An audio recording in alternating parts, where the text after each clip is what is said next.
economic and ecological policy if they're to recover and retain their position of leadership into the 21st century. So let me start, of course, with the obvious, and that's that we all know what's good about the Nordic model. Excellent universal public services, relatively low levels of inequality, robust labor rights, progressive gender policies, a strong sense of social solidarity, et cetera, et cetera. Okay, I don't need to dwell on that. So it comes as no surprise, of course, that, that Nordic countries tend to rank toward the top of most indicators of human development, right? And there's a lot to celebrate about this, and Nordic countries have long been regarded as a model for the rest of the world to follow. Although, of course, we know that social democracy has been increasingly under attack in Scandinavia, and none of these progressive values can be taken for granted going forward. So let's hope to defend them. But there's also a darker side to the Nordic model that we have to keep in mind, and it has to do with their ecological impacts.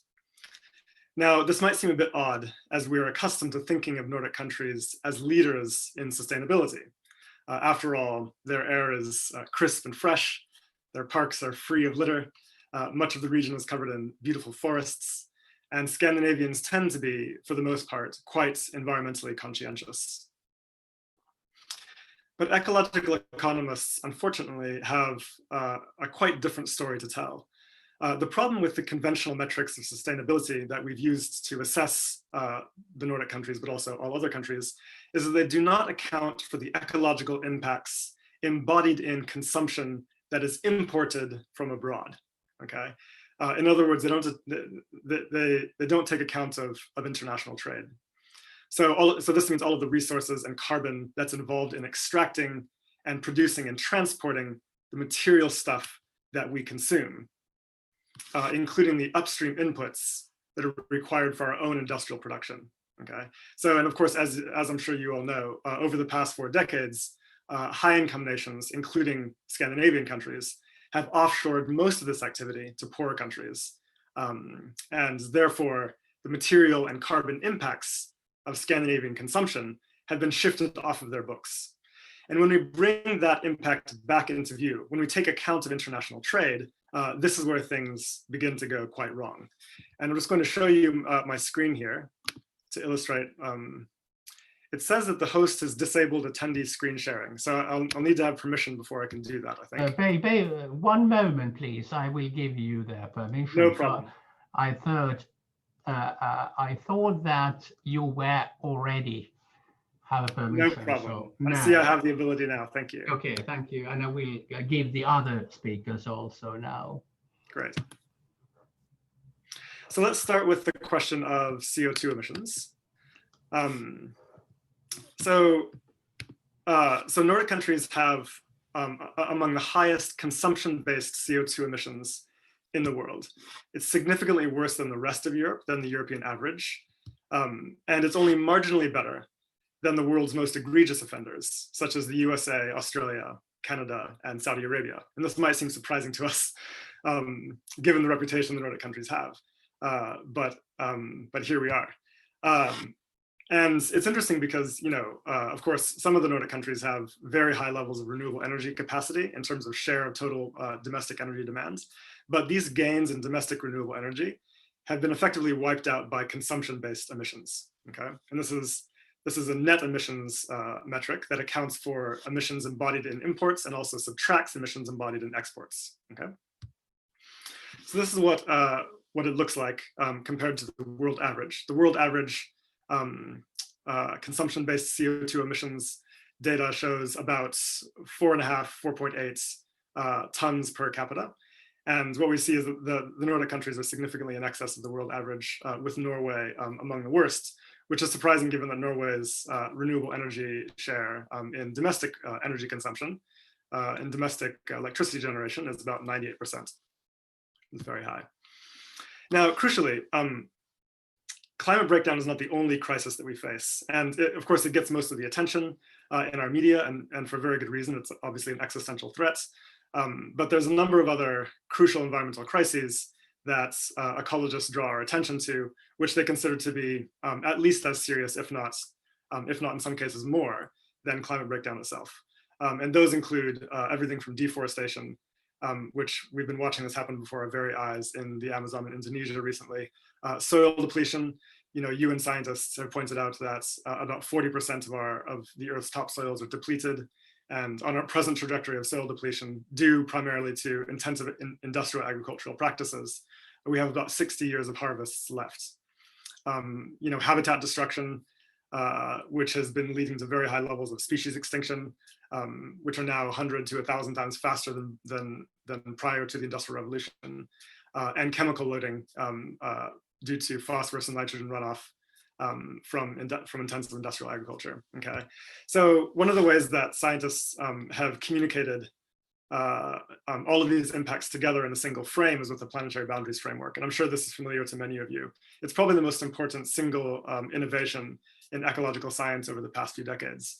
What it shows is where we are at in terms of human impacts on crucial Earth system processes, vis-a-vis what we consider to be safe thresholds or planetary boundaries. So this line here, just above the green, is the planetary boundary. And what you can see is that in places where we're in the yellow, we've overshot the planetary boundary.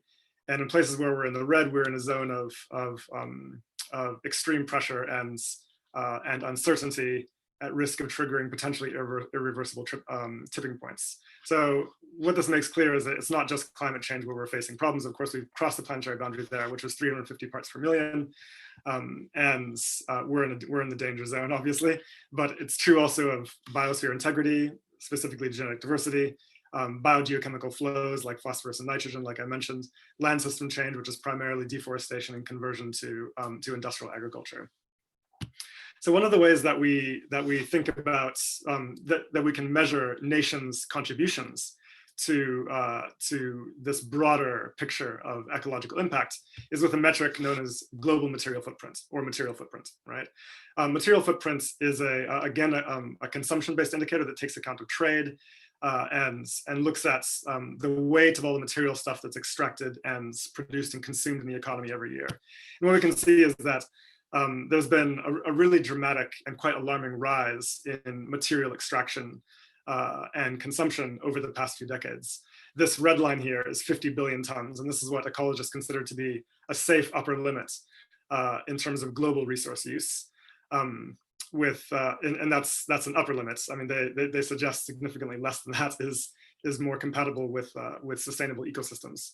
What we can see is that global resource use overshot that boundary in the late 1990s, and today we're actually getting pretty close to about 100 billion tons of stuff per year. It's been accelerating dramatically in the 21st century, not reducing.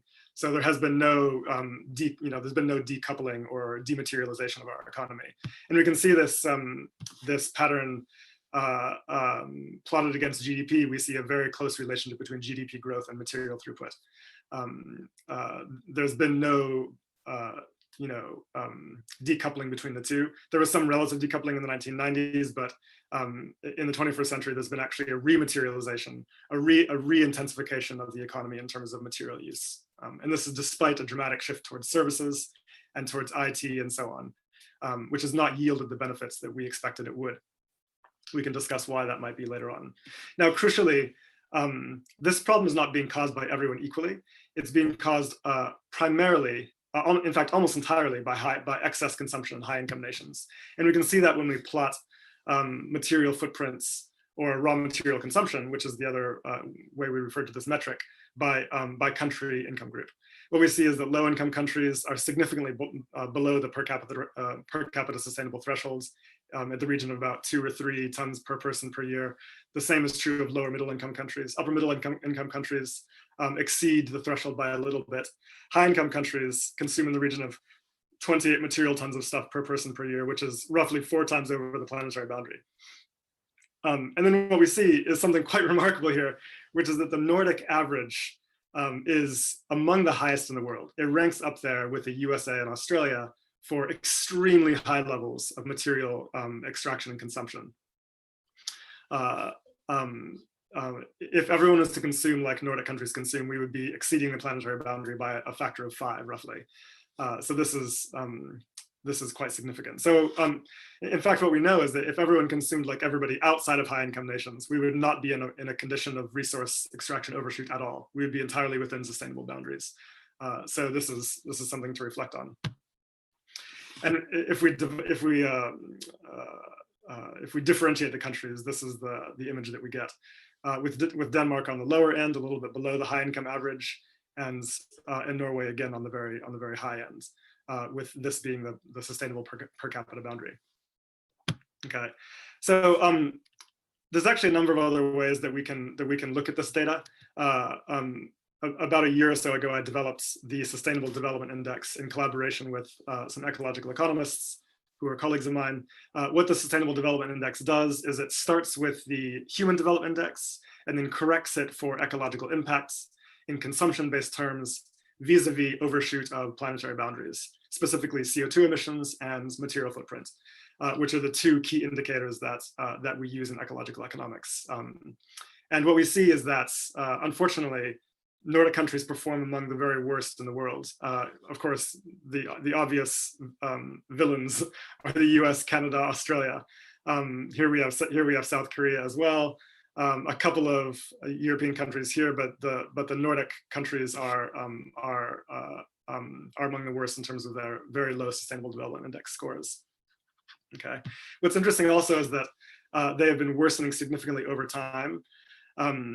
Back in 1990, the Nordic countries were actually among the leaders in sustainable development, and their score has depreciated significantly over the past few decades.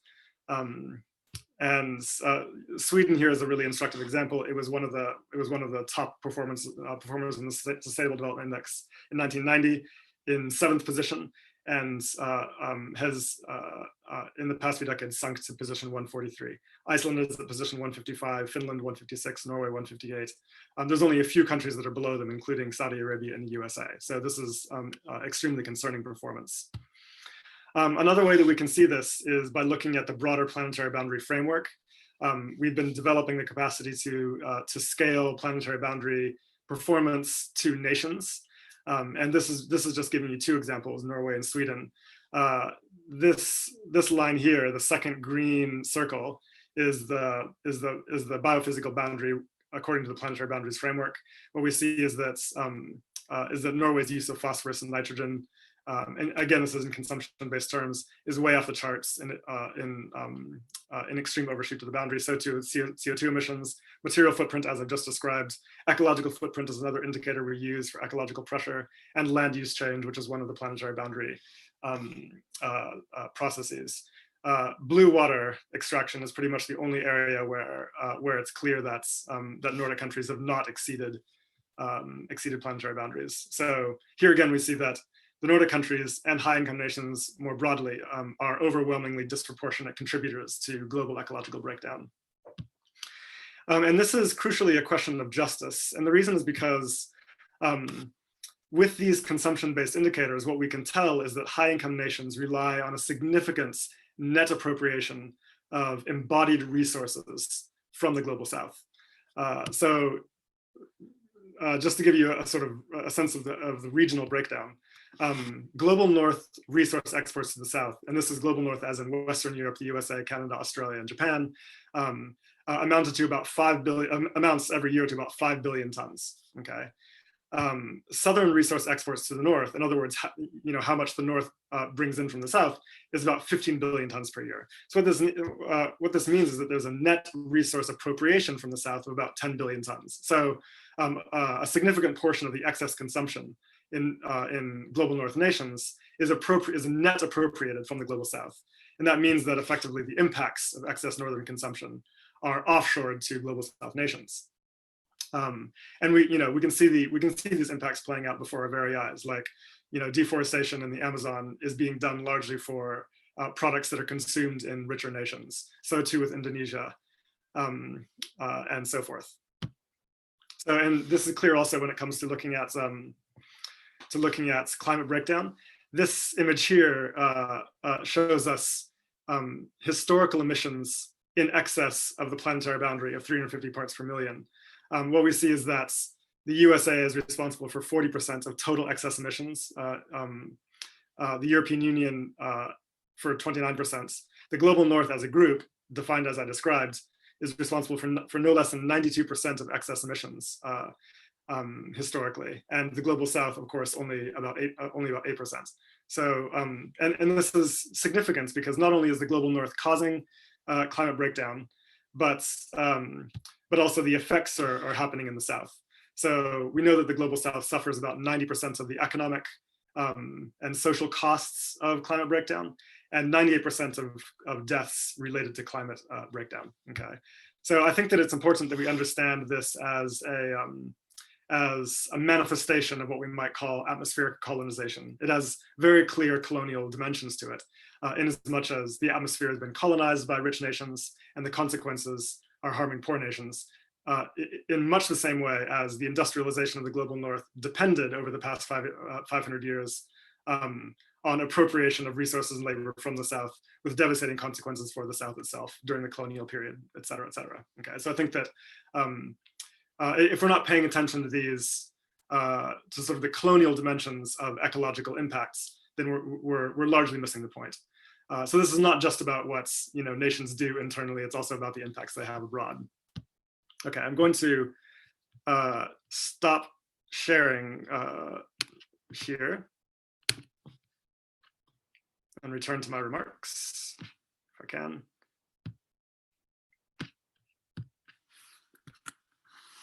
Just give me 1 second. Okay, so we have to ask ourselves, what does all of this mean? We've long been told that nations should aspire to develop towards the Nordic countries, but in an era of ecological breakdown, this clearly no longer makes any sense. If everyone in the world consumed like Scandinavians, we would be exacerbating ecological breakdown in ways that are significantly worse than we're presently seeing. So in other words, the Nordic model is not a universalizable model, and that renders it ineligible, I think, for something that we should aspire to and uphold. Now, of course, Scandinavia is not alone in this. We know that many high-income nations pose just as much of a problem. But as we wake up to the realities of ecological breakdown, it becomes clear that Nordic countries are simply no longer, they simply no longer offer the promise that we once thought they did in terms of what we should pursue. So this means that we need to find ways to effectively update the Nordic model for the Anthropocene. Nordic countries clearly have it right when it comes to public healthcare, education, progressive social democracy, etc.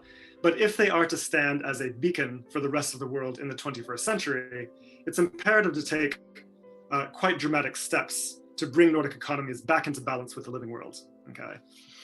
Now, of course, the main objective here is to scale down resource use, or what we refer to as the material throughput of the economy. Now, achieving sustainability on this front would require a pretty significant reduction of resource extraction and production and consumption in Nordic countries, in the region of an aggregate reduction of about 80%. Okay, so getting down to about 1/5 of what's presently used. Now, at first glance, this might seem impossible to achieve. But the good news is that we know it's not only feasible, it can be done without any loss in terms of human well-being or in terms of the social indicators for which the region has become so rightly famous. In fact, we know with empirical data that it can be accomplished while improving human welfare and advancing the cause of social democracy. But ultimately it requires shifting to a different kind of economy altogether, specifically one that is not organized around perpetual GDP growth. Okay. Now, the reason I say this is because over the past few years, a strong consensus has emerged among ecological scientists and ecological economists that it's not feasible to achieve significant absolute reductions in embodied resource use while at the same time pursuing economic growth. Okay. Yes, we can improve the material efficiency of the economy, and we should strive to do so. But in the context of a growth-oriented system, efficiency improvements do not lead to any absolute reductions in material throughput. They never have in history. And all of our existing empirical models, even under strongly optimistic assumptions, show that they will not in the future. Okay. Such gains from efficiency in a growth-oriented system get swamped by the scale effect of growth, and material throughput continues to rise. So there's no empirical evidence that so-called green growth is possible or feasible to achieve, right? And this is not just my opinion. This comes from a wide range of review studies that have been published over the past few years, which we have to take seriously. First and foremost, beginning with a study published by the UN Environment Program. The UN Environment Program used to be a big champion of green growth narratives. They published an extensive model-based study in 2017 showing that there's no feasible level of efficiency improvement that can lead to an absolute decoupling of GDP from material use. Okay, so effectively debunking, in the first instance, green growth claims. At the end of 2019, my colleague, the ecological economist Yorgos Kallis, and I published a review paper on this and came to similar conclusions, reviewing not just the UNEP study, but a wide range of other studies. And then more recently, in 2020, a new review of 179 studies on decoupling, published since the 1990s, finds, and I quote, no evidence of economy-wide, national or international absolute resource decoupling, and no evidence of the kind of decoupling necessary for ecological sustainability. These findings were further reinforced also this year by another meta-analysis looking at all available data on GDP and resource use, which comes to the same conclusion. Okay, so what this means is that in order to achieve our ecological goals, we have to rethink how the economy works altogether. The first step in this direction is to abandon GDP as a measure of progress. It's a heavily flawed indicator in that it counts the monetary value of all the stuff we extract and produce and consume in the commodity economy, but it does not account for the costs of this activity. So for example, if you cut down a forest and sell the timber to IKEA for furniture, GDP goes up, but it does not count the costs of losing that forest as a sink for carbon, as a future resource for human use, or as a habitat for biodiversity, et cetera, et cetera. Okay.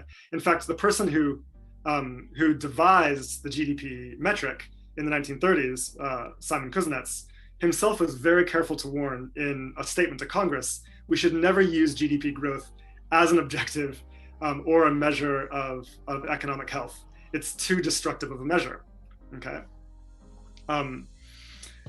It doesn't count for the social and ecological costs of growth, right? So the question becomes, why do we pursue GDP growth? And the reason, of course, is because we believe it is necessary for improving human welfare. That is the main reason that we give. But in fact, this claim does not hold water. We know that there's no causal relationship between GDP and human well-being, okay? For example, there are many nations that exceed very high levels of human development with very low levels of GDP per capita, okay? Indeed, past a certain point, which high-income nations have long exceeded, even the correlation between these two completely breaks down, right? What actually matters for human well-being is to have access to the resources that are necessary for a healthy, flourishing life. Okay, that much is empirically clear. And so if human well-being is our goal, it makes much more sense to target that goal directly rather than growing the GDP indiscriminately, regardless of the costs it might have, and just kind of hoping it will somehow magically trickle down to help us achieve the objectives that we want. Okay. Now, I should reemphasize there's a strong scientific consensus around this approach. A recent paper signed by more than 11,000 scientists argues that high-income nations need to abandon growthist models and shift to post-growth models if we're going to have any chance of preventing ecological breakdown. Okay, so that means shifting towards focusing on human well-being and ecological stability rather than perpetual growth.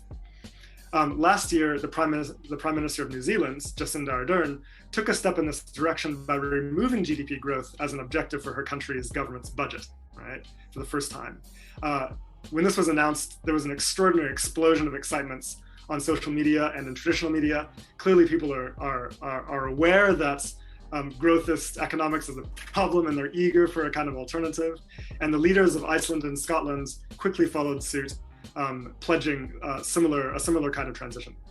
Okay, so right now the dominant assumption, remarkably, in economics, is that all sectors of the economy must grow all the time, regardless of whether or not we actually need them, which is an astonishingly irrational and ecologically incoherent way to run an economy. A much more reasonable approach is to have an open conversation about what sectors of the economy we actually need to grow, things like renewable energy, public transportation, and so on. What sectors are big enough already, and what sectors are too big and we should actively degrow on the grounds that they are not actually socially necessary to any meaningful conception of human need.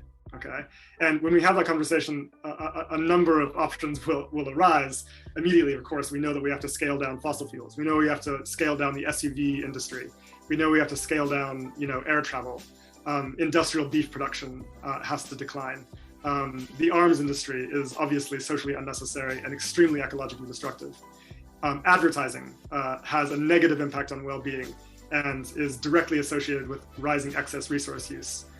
Food waste, for example, can be, in high-income nations like in Scandinavia, around 50% of all food in the country is binned, largely because of supermarket practices and advertising schemes and so on. So that's a huge sector of the economy that can be scaled down without any loss to human well-being. Planned obsolescence. In a capitalist economy, there's a strong incentive for companies to produce goods that are designed to break down after a short period of time. And so we see lifespans of everything from our technology gadgets to washing machines and refrigerators shrinking dramatically over the past few decades. IKEA, for example, has become a multi-billion dollar industry business, primarily by innovating furniture that is designed to be discarded, right? It literally produces disposable furniture. So, we can address this kind of problem by introducing mandatory maximum lifespans for products. We can introduce rights to repair to ensure that you can get your technology gadgets repaired without, needing to have proprietary pieces and so on. We can shift from new buildings to retrofit and maintenance of existing buildings. We can shift from private cars to public transportation. In fact, in virtually every way, public forms of consumption are more efficient in terms of resource and energy use than private forms of consumption. Everything from water, public water is more efficient than bottled water, et cetera, et cetera. There are huge parts of the economy that can be actively scaled down without any loss to human well-being, and with significant ecological gain. But of course, thinking that way requires first that we abandon this assumption that all sectors must continue to grow all the time, right? Now, crucially, as we scale down socially unnecessary and ecologically destructive parts of the economy, this is likely to lead to an increase in unemployment. Indeed, fears about unemployment are the single biggest reason that governments have thus far avoided this approach. But interestingly, this outcome is very simple to prevent, right? With two straightforward policies. The first is to shorten the working week, okay? So as we get rid of unnecessary labor, then we shorten the working week, ensure that everyone has access to existing necessary labor by distributing labor more fairly, more evenly, right? So you take the gains from this approach in the form of leisure time for workers, right? And the second policy is to introduce a public job guarantee. And this has proven ecological impact. Okay. What a job guarantee effectively allows us to do is a number of things. First of all, it takes the question of employment off the table. In this sense, it is the single most powerful ecological policy that we could possibly introduce. Once the question of employment is off the table, then we can have an open conversation about what sectors of the economy we want to scale down without worrying about the specter of job losses. Can we get a 1-2-1-2 out of you, Pat? 1-2-1-2. A job Grom? guarantee also allows us to 1-2-1-2 labor and for what we actually need in the economy. $1 to books We through know bars. that as you we up just try a to little accomplish bit. this transition, it's going to require quite a lot of work. That should be enough. We And need to improve public services, we have to build public transportation. Thank you, Mr. Hickel. That will be all. It's a great. Before I say anything, this is incredible. What is the name? The Adosian donated $50 through Books Through Bars. Wow, that is absolutely incredible. Thank you so much. Before we get started on a regular intro, I just don't want to forget about this. We are currently running a donation to Books Through Bars, which is a nonprofit volunteer organization in Philadelphia, which works very hard to get books and literature into the hands of some of the most marginalized people in the country, which are the incarcerated. Please support if you can. Throw $1, whatever you may have. If you can't sub to the channel. If you're willing to sub the channel, but you'd rather give $5 to put a book in the hands of a incarcerated individual, please consider doing that. I was just there yesterday volunteering. I'll be volunteering there for the near future. And if you can support, this would be a really awesome way to help somebody that are in very difficult positions. So thank you. All right. Thank you for that. Real quick, let me just put some music on here real quick. All right. So, welcome, Raiders. Thank you, Rob Rousseau, for the raid. Thank you very kindly, David, for the raid. We are Subversive History. Right? We are a multimedia community project seeking to bring attention to the revolutionary struggles of the world's often unsung and frequently misunderstood sectors. These are the stories of the demonized, vilified, whitewashed, or otherwise forgotten campaigns against imperialism, colonialism, capitalist exploitation, and racial apartheid. The orthodoxy of Western hegemony has often labeled these dissidents as subversive, and these are the struggles that we aim to illuminate. And today we have the Gromstimus Maximist Gromsterino and the beloved indomitable azureScapegoat, who has played a very big part, in the formation of Pat and mine's politics. So we couldn't be more overjoyed to have them with us. And we're going to be talking about the abject failure of social democracy. Real quick before we get into that too, if anybody is new to viewing our stream, we are typically a book review stream where we read through political literature, revolutionary literature, and we go over and do chapter by chapter breakdowns. We generally do that twice a week and then have kind of a wild card third stream a week. This falls into the wild card stream. Thank you. But as of right now, we are going through Killing Hope. I got the book right here. Killing Hope by William Blum, relatively section by section, learning more about all the CIA and government military interventions that the United States has carried out throughout the Cold War. So if you're interested in that kind of discussion, feel free to check us out on Wednesdays and Sundays. Nice. Yes, do it. Thank you. So today we are very, very fortunate to have azureScapegoat and Grom with us.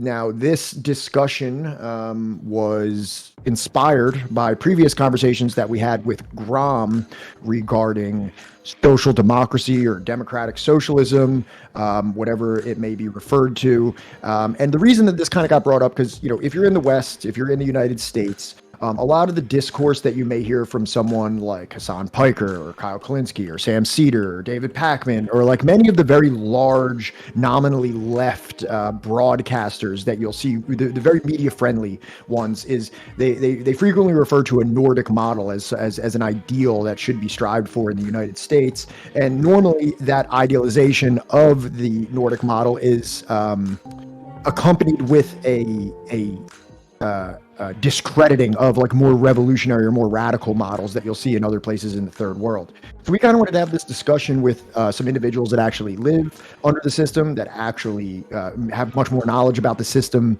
than we do here in the West, and talk about the pros and cons of that. So that's why we have had these have our friends here. Grom, we've talked to a lot. azureScapegoat is new. So I wanted to see if you would just like kind of introduce yourself, and then maybe also before we get into the specific topic, talk about a little bit like your origin, the way that you were radicalized and came to this side of leftist politics, and just give us a little bit of that journey. Well, I'm Grom Serino. I am I'm Swedish. And I have suffered under social democracy for about 35 years now. And I stream, as many know, as well. Awesome. Thank you, Grom. Azure, would you want to go? Yeah, I'm unsung. I have a YouTube channel where I make educational videos about leftism and things that I find interesting in general. I've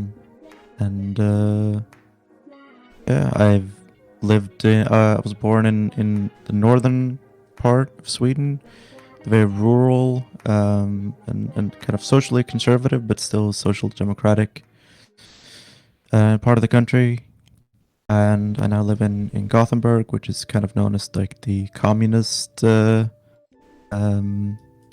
central of Sweden. It's traditionally a very Communist working Mecca. class city. Yeah, the communist Mecca. Mhm. And I started learning about Marx when I was 15 or 16, I believe. Nice. I joined a communist youth organization, Marxist-Leninist youth organization. And I was a member until I started going to college, and then I didn't really have time to be a member anymore. And I eventually ended up leaving that, but still participating in activism and organization, just not as a member of any particular party. Okay.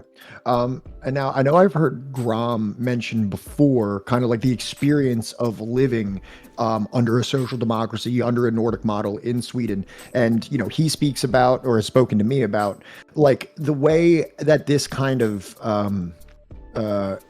neuters revolutionary potential into the social benefits that it gives. How would you say that you kind of like escaped that like de-radicalization through like the social democratic model?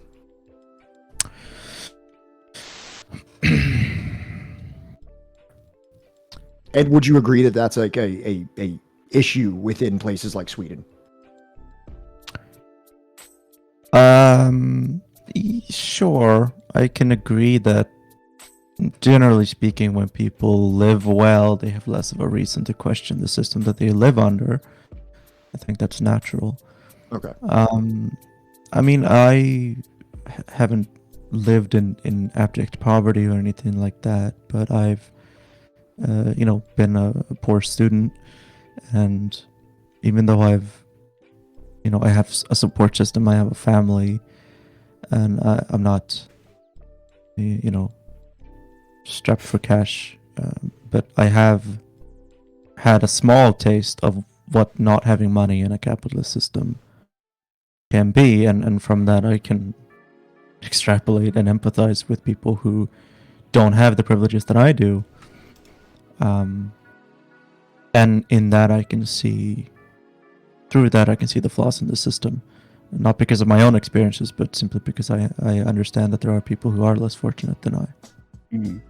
And like for me, obviously, I had the misfortune to move to the United States for 4 years, and What part of the United States were you living in again? Nashville, Tennessee. Okay. Yeah. Poor example in my opinion.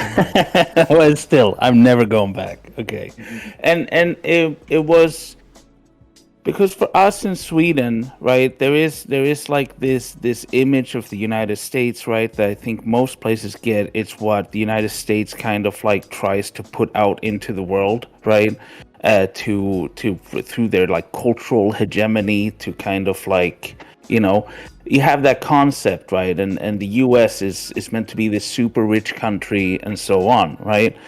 So I went there, and for the first time in my life, I experienced severe poverty, right? Not personally, but I saw it, right? I wouldn't have seen it here, right? Like in Sweden to that degree, right? And that essentially made me political, right? It kind of like reinforced my belief in social democracy, right? Because the only option, like, I was like, it's way better in Sweden, right? And it wasn't until later when I got home and just started learning more that it just like, no, social democracy is not the way, and we're going further, right? Like, and working through Red Scare stuff, which I think keeps a lot of people at bay, Right. Because I'd be lying if I said that, like, the idea of being able to ride a bicycle to work, and that work being just like working at a fucking library or something, and being able to afford like a place to live, right, does not seem attractive to me. It does does. not. It does. It doesn't. does. It does seem attractive to me. Like, just to leave this, forget all about the U.S., move to some, Nordic model country where, like, I can live the life that Not Just Bikes guy lives, and just, like, work at some, like, small, like, not labor intensive job, and be able to have, like, a life, instead of, constantly sort of needing to hustle to make it in the U.S. Yeah, I mean, it's like, I mean, as I've said before, right? Like, we have it better here than you have in the United States, right? Like, we're well aware of that, right? And it does get hard sometimes to be like, it's like, no, like, this is not the way, right? While you're still, like, sitting here all nice, right, with the benefits that social democracy brings you, right?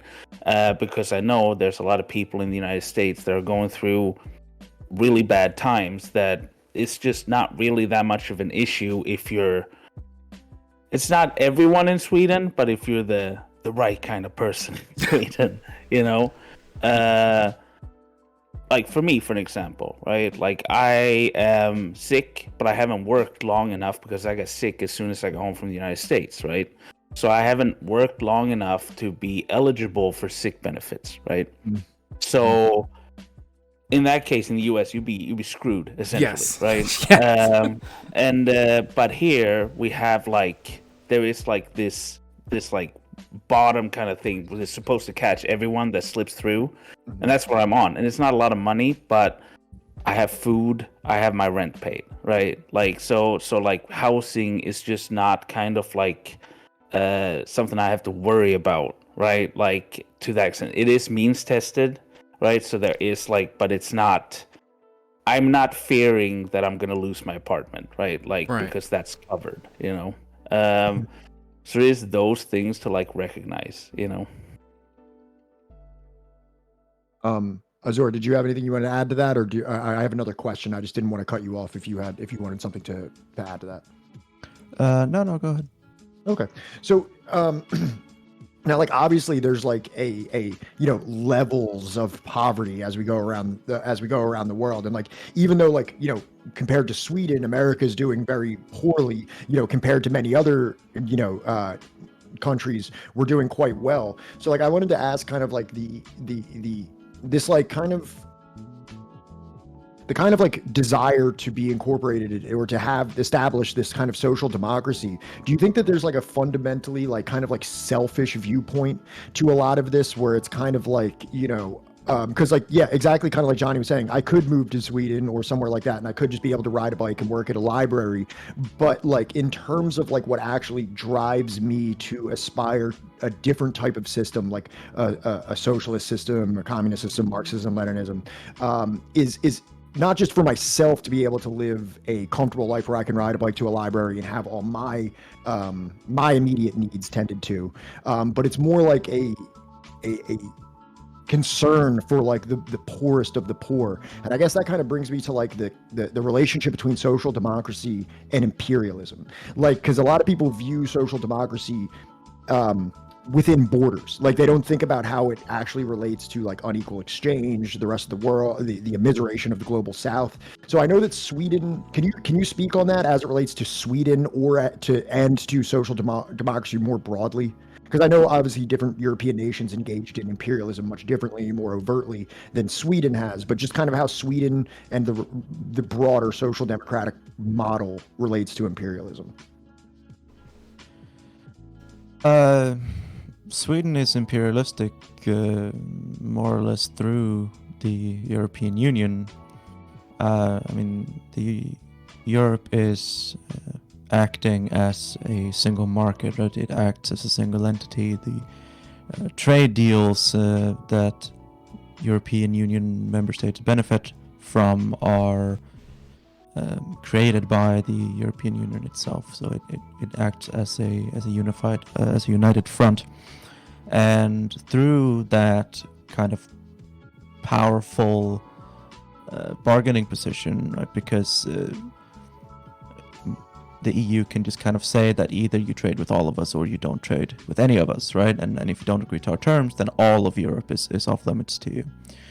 And so through such a powerful position that obviously is the result of historic colonialism and more blatant imperialism, the European Union can direct and influence the economies of third world nations, especially in Africa. If you look at, for example, the relations of former French colonies to the modern day French Republic, a great deal has been written about neocolonialism in West Africa, for example. The exploitative relations between the former French colonies and France proper. The EU and the West in general works to deregulate African economies, to make them focus on resource extraction rather than refineries, for example, or anything more advanced than that, and to abandon nationalization and any centralized planning of their economies, and instead rely on private companies that ultimately can be bought out by Western conglomerates. And in that way, the West and Europe in particular ensures that they have a steady supply of the natural resources that they desire from Africa, which was the original goal of colonialism in the first place. Now, politically, colonialism after World War II wasn't very feasible. There was a large push for independence. A lot of African nations were getting support from the Soviet Union, for instance, in their anti-colonial struggles. And there was a big fear from the United States that all of these African countries that are colonies, they're going to become communists and allies of the USSR unless they're made independent. So that was a big reason why all of a sudden after World War II, all of these countries became independent politically, sort of, whereas economically they were still very much still tied to their former colonial overlords. Okay, great. Thank you. Grom, did you want to add anything to that? I mean, yeah, and on top of that, right? I'm sorry, Grom. Can I just say, Librarian, thank you so much for that $25 contribution to Books Through Bars. This will be going directly to help inmates of the prison system get a hold of literature that they would not have been able to get otherwise. Thank you so much. Sorry, Grom. I just wanted to recognize that. Yeah, no problem. Then there's also the reality of that Sweden is one of the largest weapons manufacturers in the world. Seriously? I had no idea about that. Is that that's true? What? We do. Yeah, you have Saab, you have multiple weapons companies, but you have Saab. That's a big one, right? I thought it would be like Germany with like Heckler and Koch and shit like that. What? I didn't say the biggest. Oh, okay. I was... One of the biggest. Okay, so even more so now that we join NATO, right? NATO, as I'm sure people who have been around with like left flank vets knows that NATO is not only kind of like a defense alliance, but it is a way to standardize the militaries around within its alliances, right? And this standardization has kind of like our cooperation with NATO is pre-existing to us potentially joining NATO, right? It's not something that's gonna start if we join, right? It's something that has been, right, when it comes to like, you know, arms trade and so on, right? Like with the jets, right, like and rocket launchers and stuff like that. All that stuff is already used by these NATO forces, right? Right. Yeah, absolutely. And so this is like a turn that Sweden took. How long has Sweden been manufacturing weapons like this? Like, has this been something that's like over the past like 30 years or so? Has this been something that's been developing since the end of World War II? I mean, it's something that's like I think stuck around, right? Because I think especially when it became to like tanks and stuff like that after World War II and stuff like that, there was this kind of thing of like each country developing their own stuff, right? Not relying on buying it from somewhere else. And Sweden very much took that approach of like, no, we're going to build our own tanks, we're going to build our own weapons, we're going to build our own aircraft and stuff like that, while other countries might have taken the choice of like, no, we're going to buy the weapons, right? But because I think Sweden in particular were quite worried about the USSR, they decided to keep all this in-house, right? And then later on, once the Soviet Union no longer was a thing in the Warsaw Pact, right? We just kept doing it, right? And we, as we say, I mean, we are having now systems sent to Ukraine, for example, like the Archer system, which is like a very mobile artillery, artillery, self-loading artillery device, right? The Archer system, right?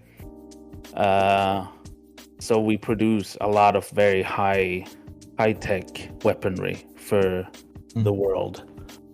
And by the world, Yeah. in the United States. Yeah, More or less. more or less, yeah. Okay, So- great. Johnny, did you have anything? I don't want to just keep rattling off all my questions here. You're Well, on I mute. thought I was gonna add to that Oh yeah, discussion. absolutely, Azor. Go ahead. There was an arms industry sort of by the early 20th century. Sweden began to grow this industry. Bosch and Saab fairly big international arms, and because Sweden was neutral during World War II, we actually supplied both the Allies and the Axis with weapons. Money. Yeah. And so after the war, the arms industry continued to grow, and in the 60s, we started producing fighter jets, which kind of became one of our staples and very attractive to. Okay, awesome. Sorry, I think you might be cutting in and out. By the Yeah, way. yeah. It's it. Sorry about that. You're good. Johnny, did you have? Go ahead. No, no. I adjusted my input sensitivity a little bit. There we go. Oh yeah, I think you're way better now. Okay, good. You know, I don't have anything to add. I was just simply like pulling up like Wikipedia pages and stuff like that related to what they were talking about. Yeah, like if you look at JAS, Industrigruppen JAS, scroll up. Where the fuck? Oh, Industrigruppen JAS. Yes, I think these are the ones that are creating our fighter jets. I think it should be. Yeah, Combat which is aircraft. JAS Strategigripen, which is like it hasn't done as well as they were hoping because people are opting for F-16s and stuff like that. Yeah. Although, you know, Do you want to know something our funny? jet is superior. I had a toy version of this when I was a kid that was like made out of like die-cast metal or whatever. Oh, really? Yeah. My dad was in the Air Force, so my family was, just outside of even just like my father, my mom's side of the family is very military like fetishization, so to speak. You know what I mean? Like they know a lot about like, wars and U.S. military, but haven't really served. You know what I'm talking about? Yeah. Someone just said that the Swedish jet is superior, but it comes flat packed and you have to assemble it yourself. True. Very true. All the parts come with like weird names and letters after them. Yeah. And everything is assembled with like those. There's so many dowels. So many dowels. Put something together before. Don't be shocked. This thing is actually just mostly what is it, like compacted wood, you know? That's what makes it so light. So I guess just to kind of further that relation between social democracy and imperialism, I'm not aware of like the major companies in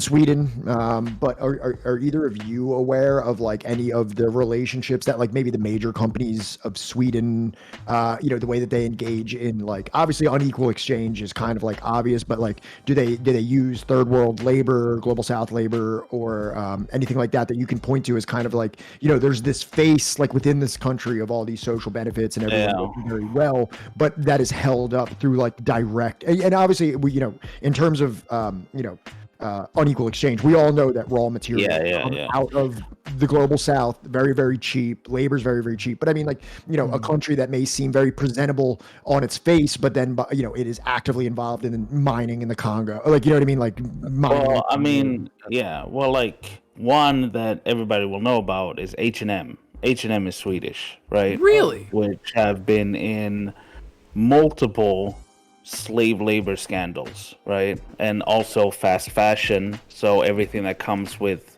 everybody knows, like fast fashion is extremely harmful to the environment, really bad workers' rights and stuff like that. And that's, H&M, right? And I don't know, do you have any other issue? H&M was also the first one that I thought of, but I mean, honestly, more and more of our companies, I'm thinking about Marabou, for example, one of the staples of Swedish culture, I would say. How do you spell that? Marabou. Marabou. Yeah. But I don't think Marabou is Swedish. No, it's been bought up by Mondelez International. No, that's not. It's chocolate. Swedish chocolate brand. Swedish chocolate brand, yeah, right there. Yeah, chocolate. Yeah, no, and it, along with a lot of other brands, have been bought up by these food conglomerates from the United States, Mondelez and Kraft Foods and all that kind of thing. I think even ICA or grocery stores also US owned now, I think. King of Sweden. Yeah, and it's like there's a lot more to it, right? Because if you're looking at companies, then that's one way. But like, as we know, when it comes to like brands and stuff like that, it's much more than that. We have investment groups and stuff like that. And right now, there is, for example, investment groups with Swedish, that are, Swedish money in it, that's like drilling oil in Africa and stuff like that, right? But then, you also have in general like the tech industry, right? Because Sweden does have some pretty big companies. I mean, that most people might not know about, but like Skype is Swedish.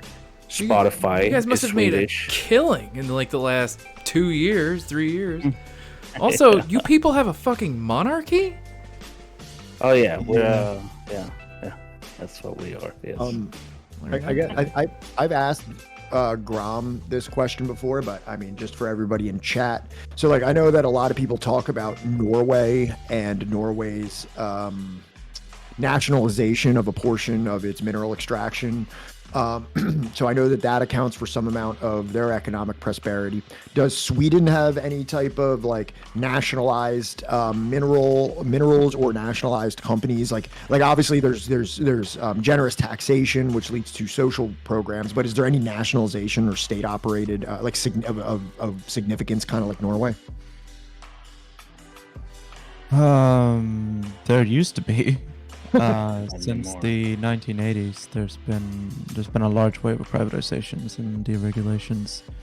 So most of the nationalized state-owned companies that still exist today are the ones that don't make any profit and kind of can't make a profit. They're out of the crosshairs of privatization a little bit. No, they're not. Not exactly. They are private. Like, profit is allowed, but they're propped up by the state. So they're co-owned by the state, but allow private investors to participate, which basically is just kind of like, because they're seen as like essential, right? Like for an example, our trains, I think, has private investors in it, but it's also subsidized and propped up, co-ownership with the state. You have SAS, which SAS, the air like flight, the air company, airline, which is like famously always in trouble, right? It used to be completely state-owned, but they keep now co-owning it with private investors that then get to take the profit while we pay the bills, essentially. You know what I mean?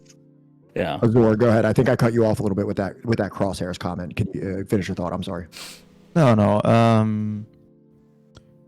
Yeah, no, there are plenty of companies that have partial state ownership, but that operate as private companies. And there's also this concept called new public management, which is this kind of neoliberal idea that, well, the purpose of companies, whether they're private or public, is to make profit. And so all state-owned public companies should still act as if they are private and still try to like have a budget and try to make money and try to be efficient and play by the market rules and that kind of thing. So even state-owned companies pretend and act as if they are private companies, which is not a good thing. No. Go ahead, Grom. Yeah, and I mean, as Ashur pointed out, right, in the 80s, there was this neoliberal push, and there was, I don't exactly know what kind of, like, if we're talking like as you say, like extraction or manufacturing that was like state-owned. I don't like, but like Norway with the oil, like Statoil, right, that they had. But we obviously had like other things like that was for utility, right? That was privatized. Like we have our post office is privatized. We have our pharmacies are privatized. We're allowing private companies to start schools, allowing them to do elderly care. Right now, they're starting to pop up private like medicine, right? Like for an example, I'm having this surgery, right, which is like I don't pay anything for it, right? But because they essentially, the state pay for a private surgeon to do it, right? So that's starting the process of kind of like splitting it up, right? And just saying, oh, we can't handle it, so we're allowing these private things to come in, right? So a lot of this, like everything is moving towards privatization, right? So yeah. Do you have like the same kind of reactionary culture that like the US would have, or not culture per se, but contingency of like, citizens that are like, oh, if they can't pay for it, then they shouldn't be able to get it? Yeah. Okay, so you do have that? Yeah. Wow, so there are people that actively want to have like private healthcare and have our private, like, systems? Well, I mean, in that regard, I guess, I mean, the thing with it is that it's a lot of, it's like people don't realize what they're asking for, right? And right, because like with any kind of like nationalized institutions and so on, right? Despite popular belief, they work very well. They're very efficient, right? And they do what they're supposed to do with very little waste, right? Unlike private entities, right, which has to work on like a framework of, it has to be profitable, it has to work based on those motivations, right? Right. So these institutions, to get people to turn away from them, to have this narrative that, oh, if the government gets involved, then it gotta suck, right? It's because we have spent a lot of time making these institutions worse on purpose, right? Like you Right. did it to the postal office. I mean, Bush did it, right? Yes. Where he forced everyone to pay the retirements for people that are not even hired, and putting in an extreme, like you know, have monetary stress at on the the time post of office, right? hiring somebody into the post office, or at least the U.S. post office, you have to be Yeah, able to yeah. pay like, what is it, like 70 years of their pension or some Yes, ridiculous yes. amount, which like Yes. you're never gonna be able to do that like at the time of hiring a new employee. The other big thing behind it was that, like, not a lot of people realize this. The post office has probably the most amount of real estate at their disposal than practically, like, you know, any other entity in the U.S. other than what, like the Catholic Church or something. There's a post office in nearly every neighborhood, right? In the middle of neighborhoods for a reason, because the post office, it's meant to get you your mail, you know. Yeah. But And it'll I mean, never be profitable. Yeah. I mean, the thing with, I mean, the U.S. Postal Service is that, first of all, right, it is literally like Amazon, FedEx, they would not be where they are today without the post office. They do a lot of this stuff, right? They wouldn't be able to offer the services they do if it didn't have the post office, because what these nationalized institutions offer is utility, right? They're not motivated by capital, even though the post office used to be profitable in the US before that rule was put in place, right? Which is an active attempt at hamstringing the institution to make it worse, to then allow private options like Amazon and stuff like that to slowly build up and come in and take over, right? It's the same with healthcare, right? You see it with the NHS, right? NHS is wildly popular in the UK, right? So how do they get rid of them? Because they can't go, oh, sorry, you got to pay for healthcare now. No, they're going to make NHS slowly worse over time. So there's longer waiting. There is, you know, understaffed, so they make more mistake and stuff like that.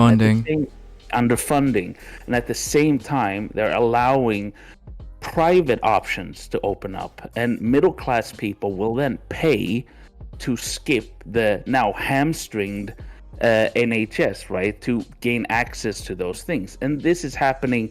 This is the thing with, so like even if you gain stuff, you're not getting to keep it, right? Because essentially social democracy is concessions, right? It's like, please don't get rid of the capitalists, right? And we'll give you this and this and that, right? If I understand it correctly, like, social democracy is even only a thing, right, that exists today, especially in that area of the world, as a means of preventing any sort of brain drain, right? Which means, like, you know, educated people leaving your region of the world to go to, like, an SSR, right, at the time when the Soviet Union still existed, to live that, like, better life. Is that at all accurate?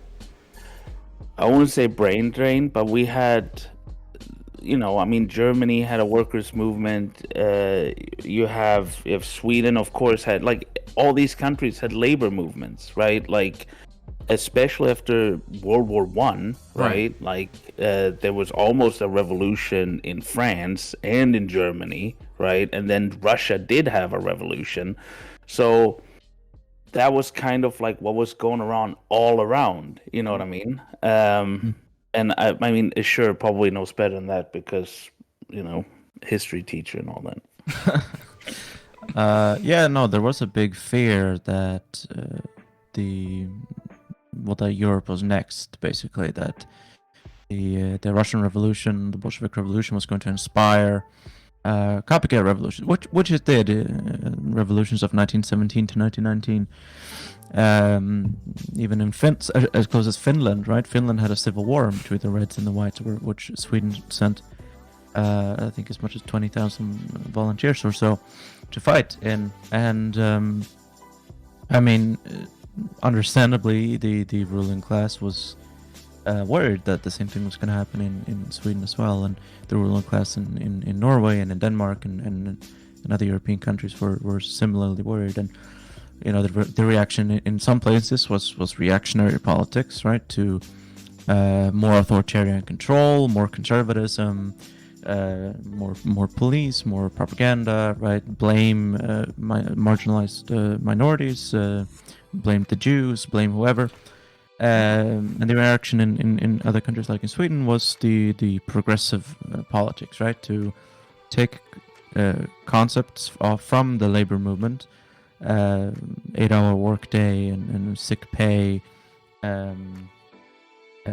medical insurance and these kinds of things, and grant the workers those things, give in to some of their demands, and then you sort of say this far, no further, right? Right.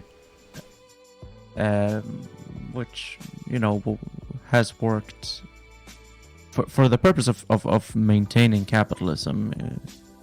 That strategy has worked better long term. Yeah, I mean because we're all materialists here, right? if you social democracy, right? Like, we know how capitalism looks, we know how capitalism operates, right? So social democracy is in its core anti-communist, right? Because that is its own literal only purpose, right? Like, it has no other purpose, because they do not want to give you these concessions, right? Like, the capitalists do not want that. It's against their interests, right? Unless, they want stability, right? This offers them stability. This allows them to kind of take their boot off of, like, the working class that is around them, right? And put it somewhere else, further away, right? Right. This is what it is allowing, because as we stated before, right? Like, the just because you're not feeling the pain of capitalism at this very moment doesn't mean that somebody else is not feeling it for you right now, right? Right. So I always said that people point at other countries and things like famines and starvations, and I say that the United States merely exports its starvation. We have plenty of hunger here in the United States itself, but also throughout the global South that we routinely victimize for our economic benefit. That is the United States starvation. Yeah. So yeah. My most reactionary take that my brain has ever come up with is that I still think that if the U.S. literally all they would have to do is shave maybe like a quarter off of the military budget and apply that to healthcare, education, get rid of, the debt for higher learning and whatnot, right? Implement it into revitalizing the infrastructure within the U.S. and create sort of like a soft social democracy within the U.S. And you would remove any revolutionary movement, any hope for a revolutionary movement within the U.S. altogether. Yeah, you would. Like, it's that's what I always tell people, because like the title says, right, the fantasy and the image that people have of Sweden, right, and how, for example, Bernie talks about Denmark, right, Sweden, Finland, and stuff like that, is like,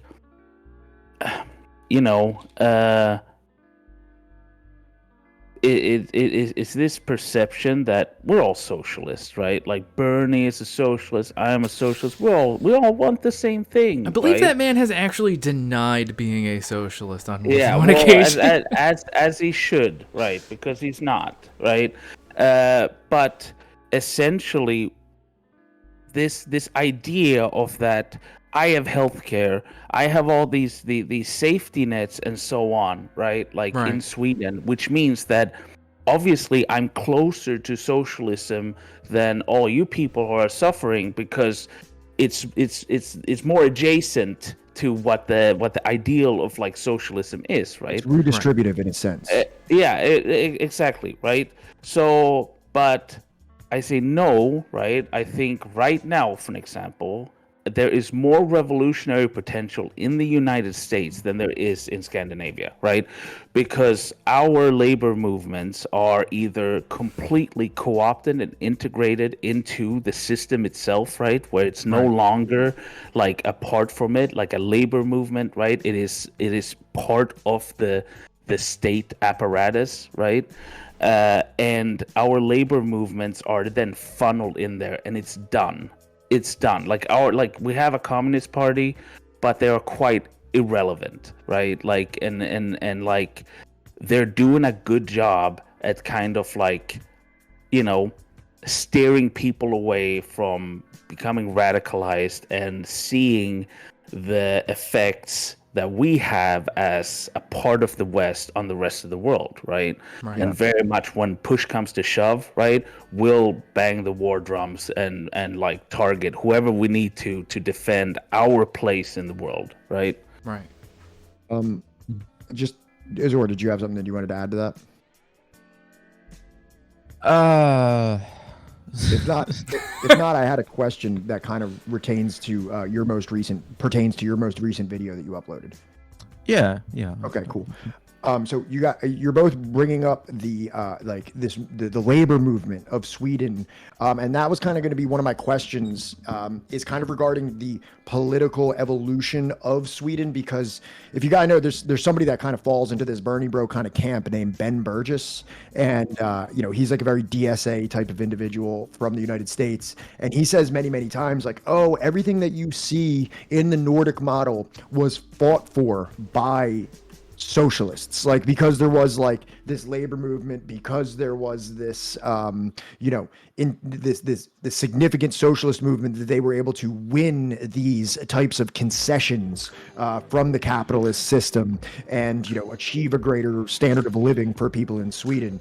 So I wanted to know if you can comment on that, and then also if anyone's not subscribed to azureScapegoat on YouTube, you should. Between the times of me learning about this and just the other day, they actually uploaded a new video regarding the Overton window, which is a really good video if you're interested in checking it out. But I kind of wanted to know kind of like that evolution of Sweden as that Overton window may have progressed from like a place where there was like a more sincere and robust labor movement that is now kind of dwindled to what you currently have. Well, the idea that the labor movement fought for and won concessions, it is generally speaking true. History is a dialectical process, and in fighting for the material interests of the working class, the labor movement in Sweden did push the ruling class to make concessions. That is true, and I generally don't see. I don't think of social democracy, the anti-communist role of social democracy. I don't think of that as kind of a long-term plan. That there were a bunch of big business leaders back in the 20s. Or early 20th century, who got together and thought, hey, we need to create social democracy in order to fool people. Mm-hmm. That didn't happen. Right.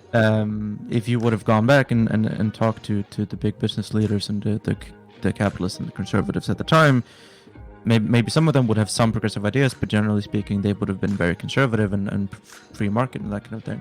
So the establishment of the social democratic system that we have was the result of the clashing of these two great powers, the clashing of the rising labor movement and the bourgeoisie, and it was the capitalist class that ended up giving some concessions to the labor movement, which maybe they thought were going to be temporary, maybe they didn't, but as it turned out, those concessions and the social democratic, the welfare state system that they ended up creating was very beneficial to them in the long term, and almost in a sort of Darwinian sense, that is how it survived. It survived because this accident almost of evolution of dialectics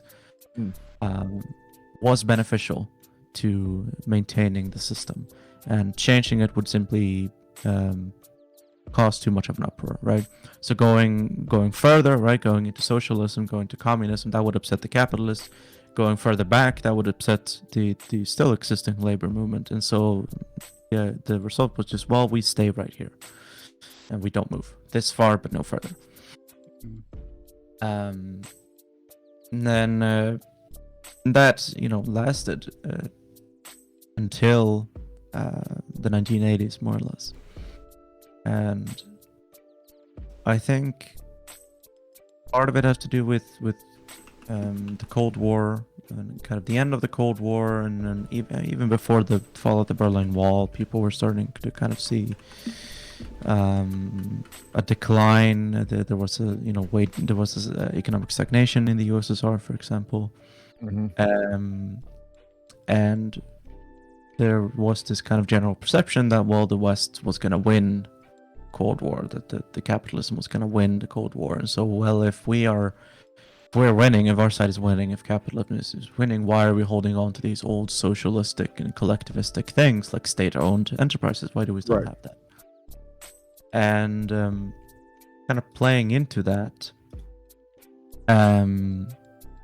there were a lot of neoliberal think tanks in the 80s and 90s that shaped the discourse on the privatization debate.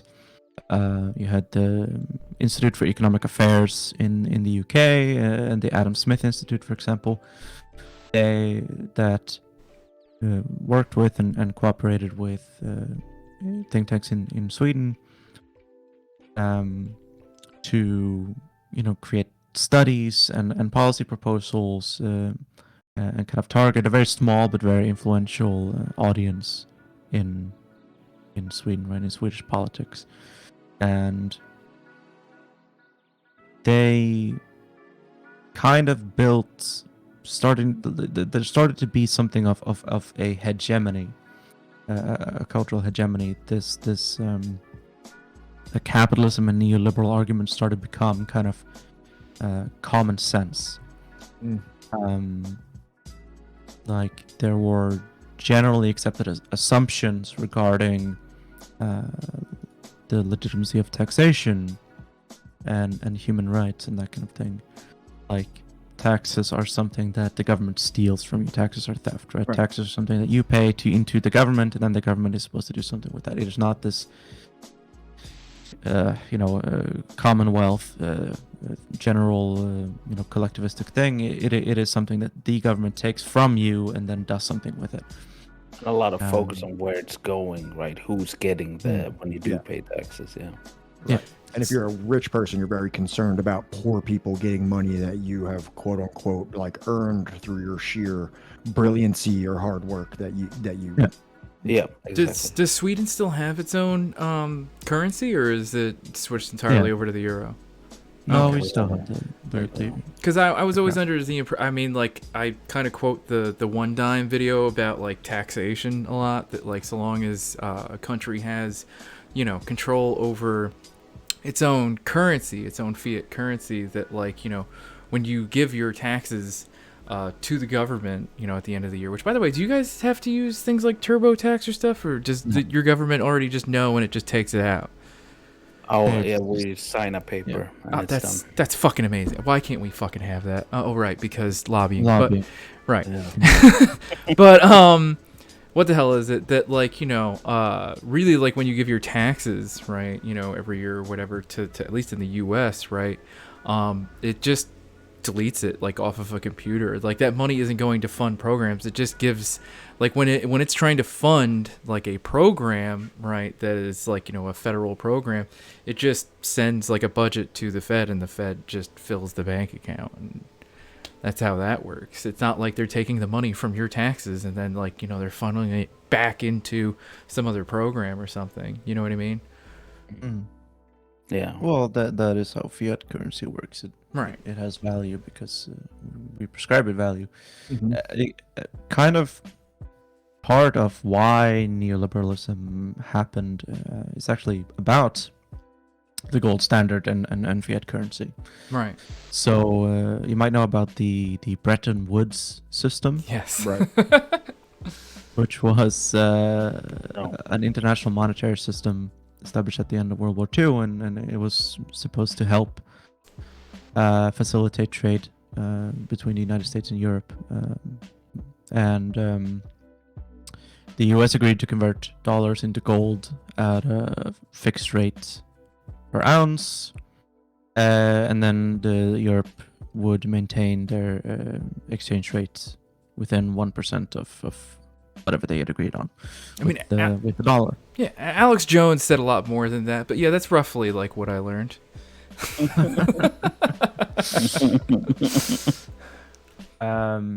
And the Bretton Woods system, was fine. It promoted stable economic growth. It fine, whatever. We had But, like a Keynesian sort of like economy, right? Yeah, so sometimes some countries, yeah. Okay, we're talking like the global element, but I assumed that like that whole like Keynesian idea of like social welfare was like kind of imported globally, but I assume not. No, Keynesianism was very dominant in the post-war Europe Gotcha. as well. Which the only reason we learned anything about that is because we went through the book The Divide by Jason Hickel, which was the video that I had playing at the beginning. While he may not be like an avowed Marxist or communist, I believe he is a Marxist. oh, is he? I believe so. Yeah. Okay, all right. So like allegedly like a Marxist, right? I don't believe he's ever said that he's a communist, but like he talks a lot about that, like in trying to explain like how are we at the level of wealth disparity globally that we're at today.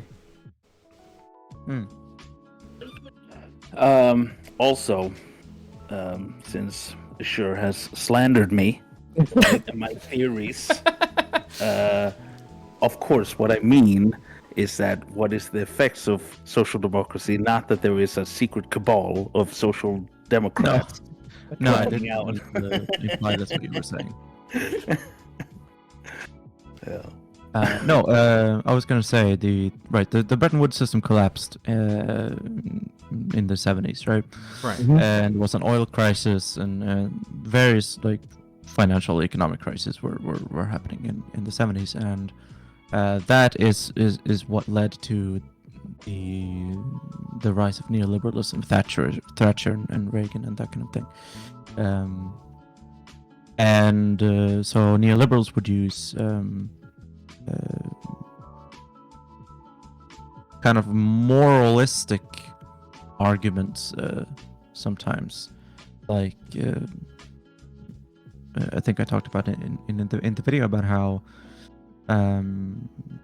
privatization is about freedom of the individual, right? It's about freedom of choice. It's not about taking something away from the public, from privatizing it. Is about giving individuals freedom. Freedom to pull their own bootstraps. Yeah. Yeah.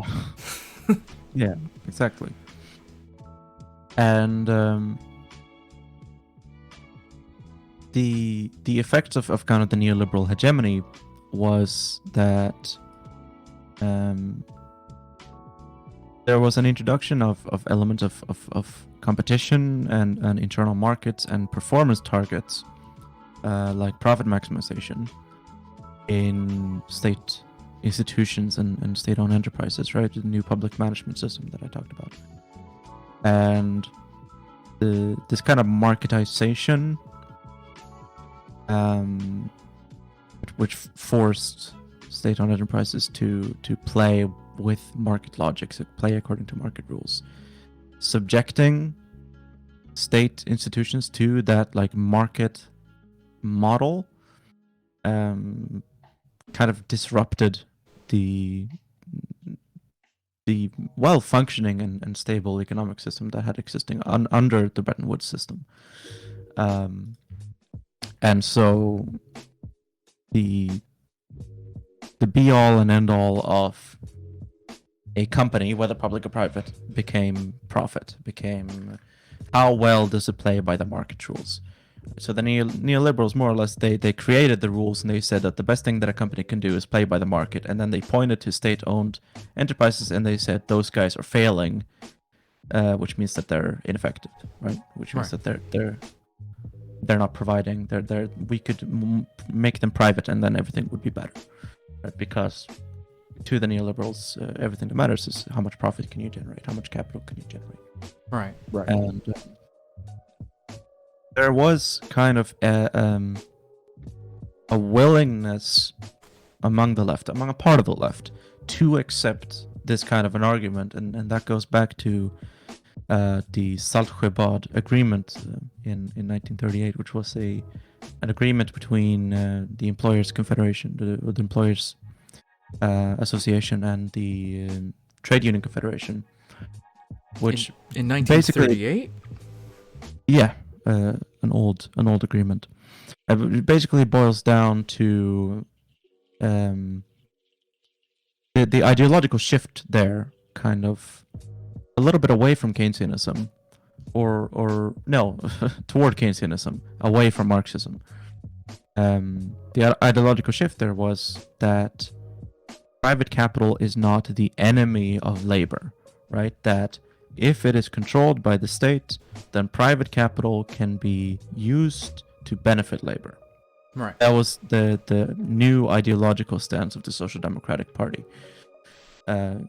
following that 1938 agreement. So there was already this pre-existing ideological belief that private capital doesn't have to be bad, that the accumulation of capital doesn't have to be bad, that private companies doing well and making a lot of money doesn't have to be bad. If we can tax them, we can take that money, we can use it for all kinds of stuff like healthcare and education, right? So there was already this kind of willingness in the Social Democratic Party to accept the neoliberal argument that more privatization and more markets means more capital, more private accumulation, which will be good for the country. It's good for the economy, so it's good for everyone. Now, can you speak to if that was the case or not? Because obviously here on this channel, we've studied like a number of like third world countries that had these IMF structural adjustments imposed on them. And I think you alluded to that earlier when we were talking to about the neo-colonialism, where like, you know, these countries are essentially coerced with loans that are kind of predatory in a way that you have to liberalize your economy, you have to suspend social programs, you need to open up for investment, so on and so forth. And then they have extremely negative effects on the economy overall. You know, there's the IMF riots and things like that happened throughout the 90s, I believe. But what was the effect of this privatization on Sweden as this progressed? You know, because I understand that countries in the imperial core may operate differently than countries in the global south. Was there economic progress because of the privatization, or did Sweden also follow have issues following this? So, two things. The first is that historically there's been a great hypocrisy with the imperial core in the Western world telling the developing world that you need to adopt free market policies.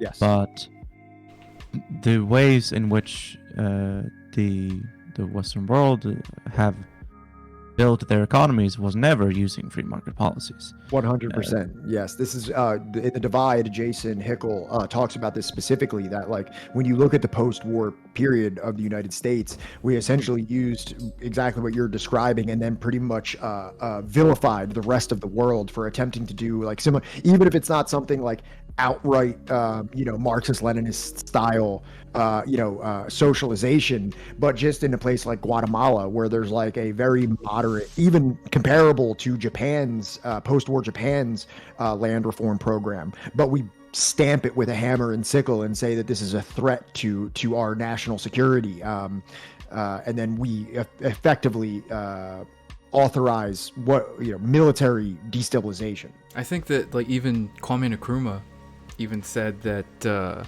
we don't plan on abolishing capitalism. We want to make capitalism work for Ghana. Yeah, no, that was the Social Democratic stance following 1938. Well, even really before that, but 1938 was kind of the turning point. I would say the final split of the Social Democratic Party with any remnants of classical Marxist theory. that there was also a great big split in 1917, of course. But what I was going to say, to answer your question about, did Sweden benefit from privatization? Of course, we have to look at what do we count as benefit, right? Well, if you look at what the neoliberals promised with what was going to happen, they said with the privatization of schools, for example, they said that there was going to be a pedagogical diversity, right? Instead of just having one kind of curriculum for public schools, right? We're going to have charter schools, and we're going to have nonprofit and religious schools. We're going to have private schools, Which right? was an abject failure in Chile also. Yes, absolutely. The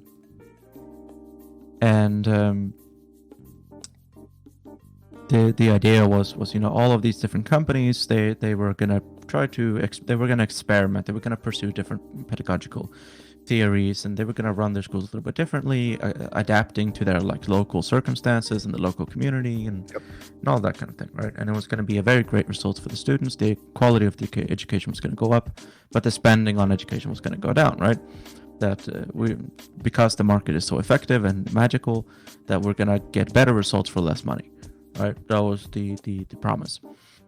And if we look at education in Sweden following privatization and decentralization and deregulation, results have generally speaking gone down. The knowledge metric of students who graduate is down. There is a big problem, what is known as grade inflation, where schools are giving much higher grades than they really ought to. They're giving higher grades to students who haven't really met the qualifications, but there's a market incentive for schools to give high grades, because if a school gives very high grades, then more students will want to go to that school to get higher grades. This is one of the best schools. This is oh, look at this. This is one of the best schools. Right. Yeah. So this Exactly. is like an inverse sort of No Child Left Behind policy, where all of the blame was shifted towards the teachers, and the changing up of standardized testing and stuff. So basically no student was passing. All these teachers couldn't really get these kids to pass the test, so the blame got shifted onto the teachers, and it disrupted a lot of teachers unions, and pretty much made our education system even more dog shit than it already was. Yeah. Also, just side note, doesn't Sweden just have one standardized test? What? Yes. Yeah. I kind of came in there with my mockingly oh, this is the best school in the neighborhood. Look at how great our grades are. Did you have? I feel like you were keeping going there before I interrupted you. No. So the results of privatization of education has not been positive. As to the point of pedagogical diversity, we actually find that while maybe initially there were quite a few private companies and that were running schools, today there are maybe 5 or 6 conglomerates that own the majority of. Are you saying there's a tendency towards monopoly? In markets, yes, I know it's quite difficult to believe. That's some would say that's groundbreaking. Interesting. I know. Yeah. Sorry, go ahead. I apologize. No, so kind of by all of the metrics by which neoliberals promised that schools were going to get better, they have either gotten worse or nothing has really changed. And you can also look at other sectors like healthcare, really anything that has been privatized or decentralized. The effect across the board is actually more taxpayer money going to these services, but the quality has either remained the same or gotten worse. The only thing that has improved is profits for the shareholders of these private companies. That has skyrocketed. that's what I was about to ask. So like, I think that there's a lot of this focus on GDP potentially, where like we were talking about this earlier, I think before the stream started, the illusion of GDP, where GDP, you could essentially take like a rainforest and you could level the whole thing and sell everything that you loot from the rainforest, and the country that you extracted it from would have a consequential increase in GDP. So, to a neoliberal estimation, you could say, look at that. That was a resounding success. GDP line went up. But in reality, when you take into consideration all of the social degradation that comes as a result of that, you're deforesting. There's communities that are going to be troubled. There's going to be like, whatever kind of labor issues that go along with it, that are probably cause far more damage than what the line go up would suggest. So in Sweden, you have the privatization, you have the deregulation, and through a neoliberal estimation, you can see like, hey, look at this profit happening here. Look at all this like economic viability that we now have. But in reality, just like in Chile, which was like the testing ground for this kind of neoliberal economics of the Chicago boys, etc. You saw, I believe in Chile, became the most unequal school system on the entire planet as a result of that type of planning. And I know that I was going to ask, you can see, you see a similar trend in things like housing and healthcare also. Oh, yes. Yes, plenty of industries that have been affected by privatization and deregulation. Yeah. Okay. Healthcare, especially. I mean, it's like I stated before, right? I started this process a year and a half ago, right? And eventually, it's like, because what they're doing now is they're just flipping up overflow onto like private things that are there waiting now, like, and they're providing the service and so on. And this is all around, and it's causing huge problems, right? Because then they are taking staff from because they're offering more payment than the nationalized one. So we're having in like psychiatry is horrendous right now. There is such a lack of people that you don't get to see, like, if you have the need. Like today there's a big article that there is we have like BOOP, which is like psychiatry for kids, right? And there was recently a story today that went on that an 11-year-old boy, trigger warning, killed himself, right? While waiting to see child psychiatrists, right? And he had been waiting for 6 months at that point. Yeah. Now, this is something that, from my side of the ocean, that you regularly hear as a criticism of situations such as Sweden. They say like, oh, in the United States, you know what I mean? Like you can just go right ahead, and as long as you got the money, you can pay for it. I heard that in England and in Canada and in France, and I guess in Sweden, that you have to wait. Which, the obvious response to that would be, yeah, but if you're poor, you don't get to go at all. At least if you have to wait, there is something that is being provided to you. But through your through how you would analyze this, that it goes much deeper than just that, oh, there's state funded this and you have to wait, that it's because of the deregulation,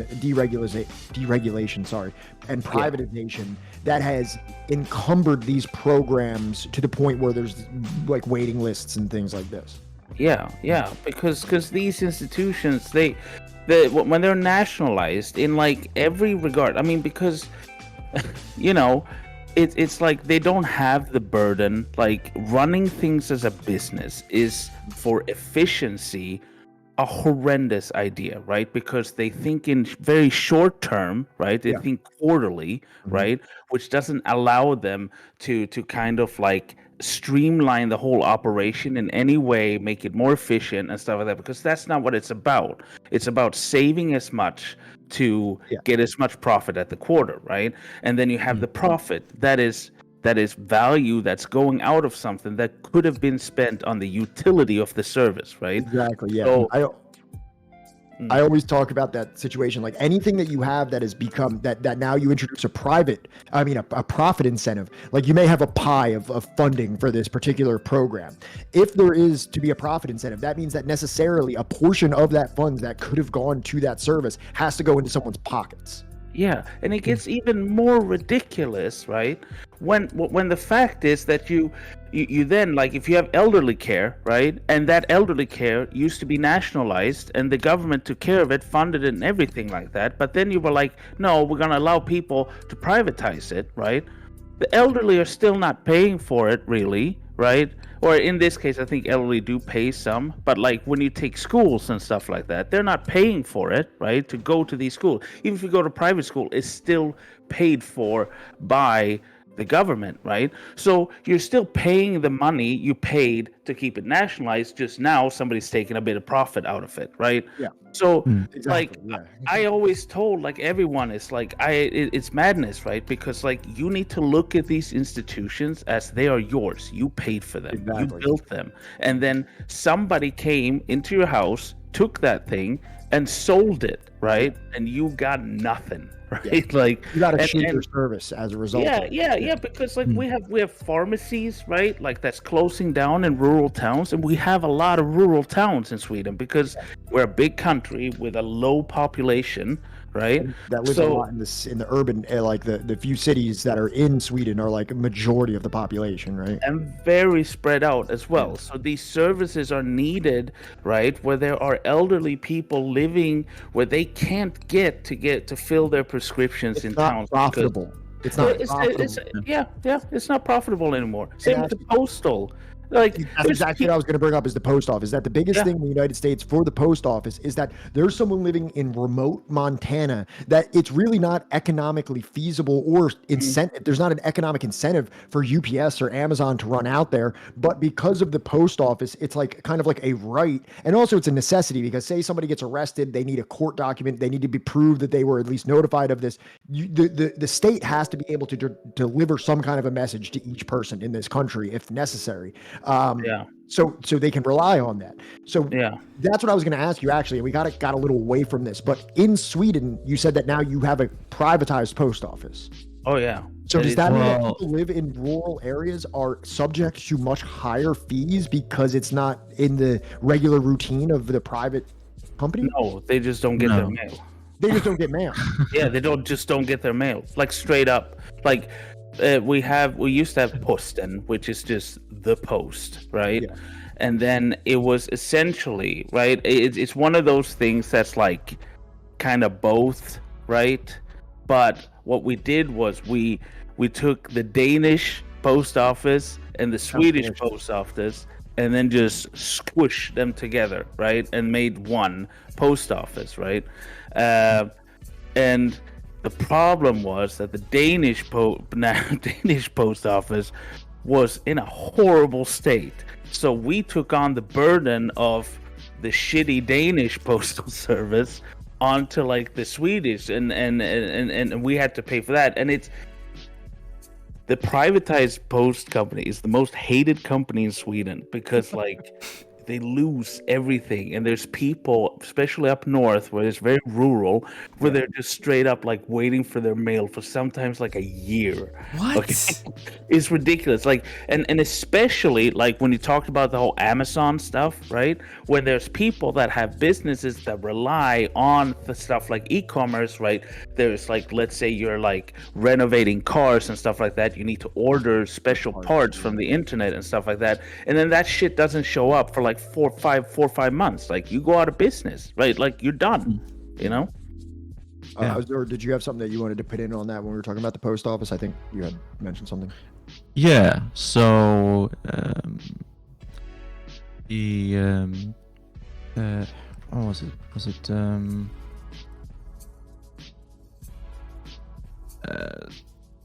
I think you came in when I was like, oh, so the post office has been privatized. I think you were going to interject there. Right. No, I was gonna clarify about technically it's a state-owned company in before 1994. It was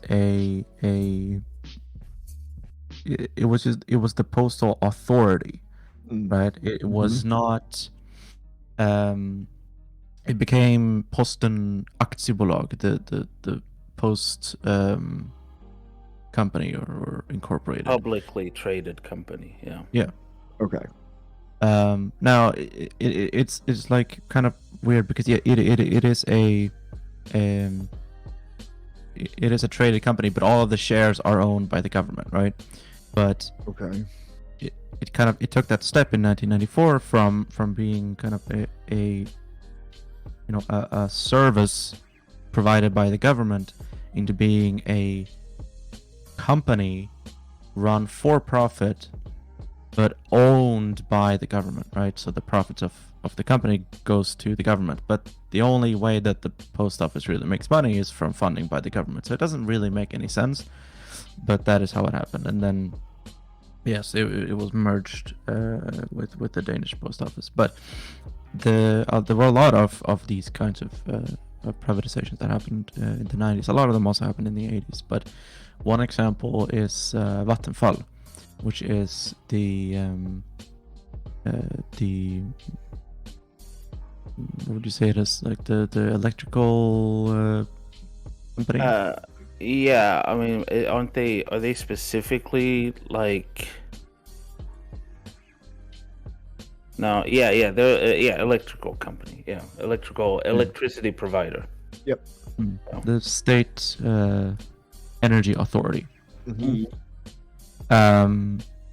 They became a subsidiary company in 1992 and began to run independently again, as acting as if they were a private company.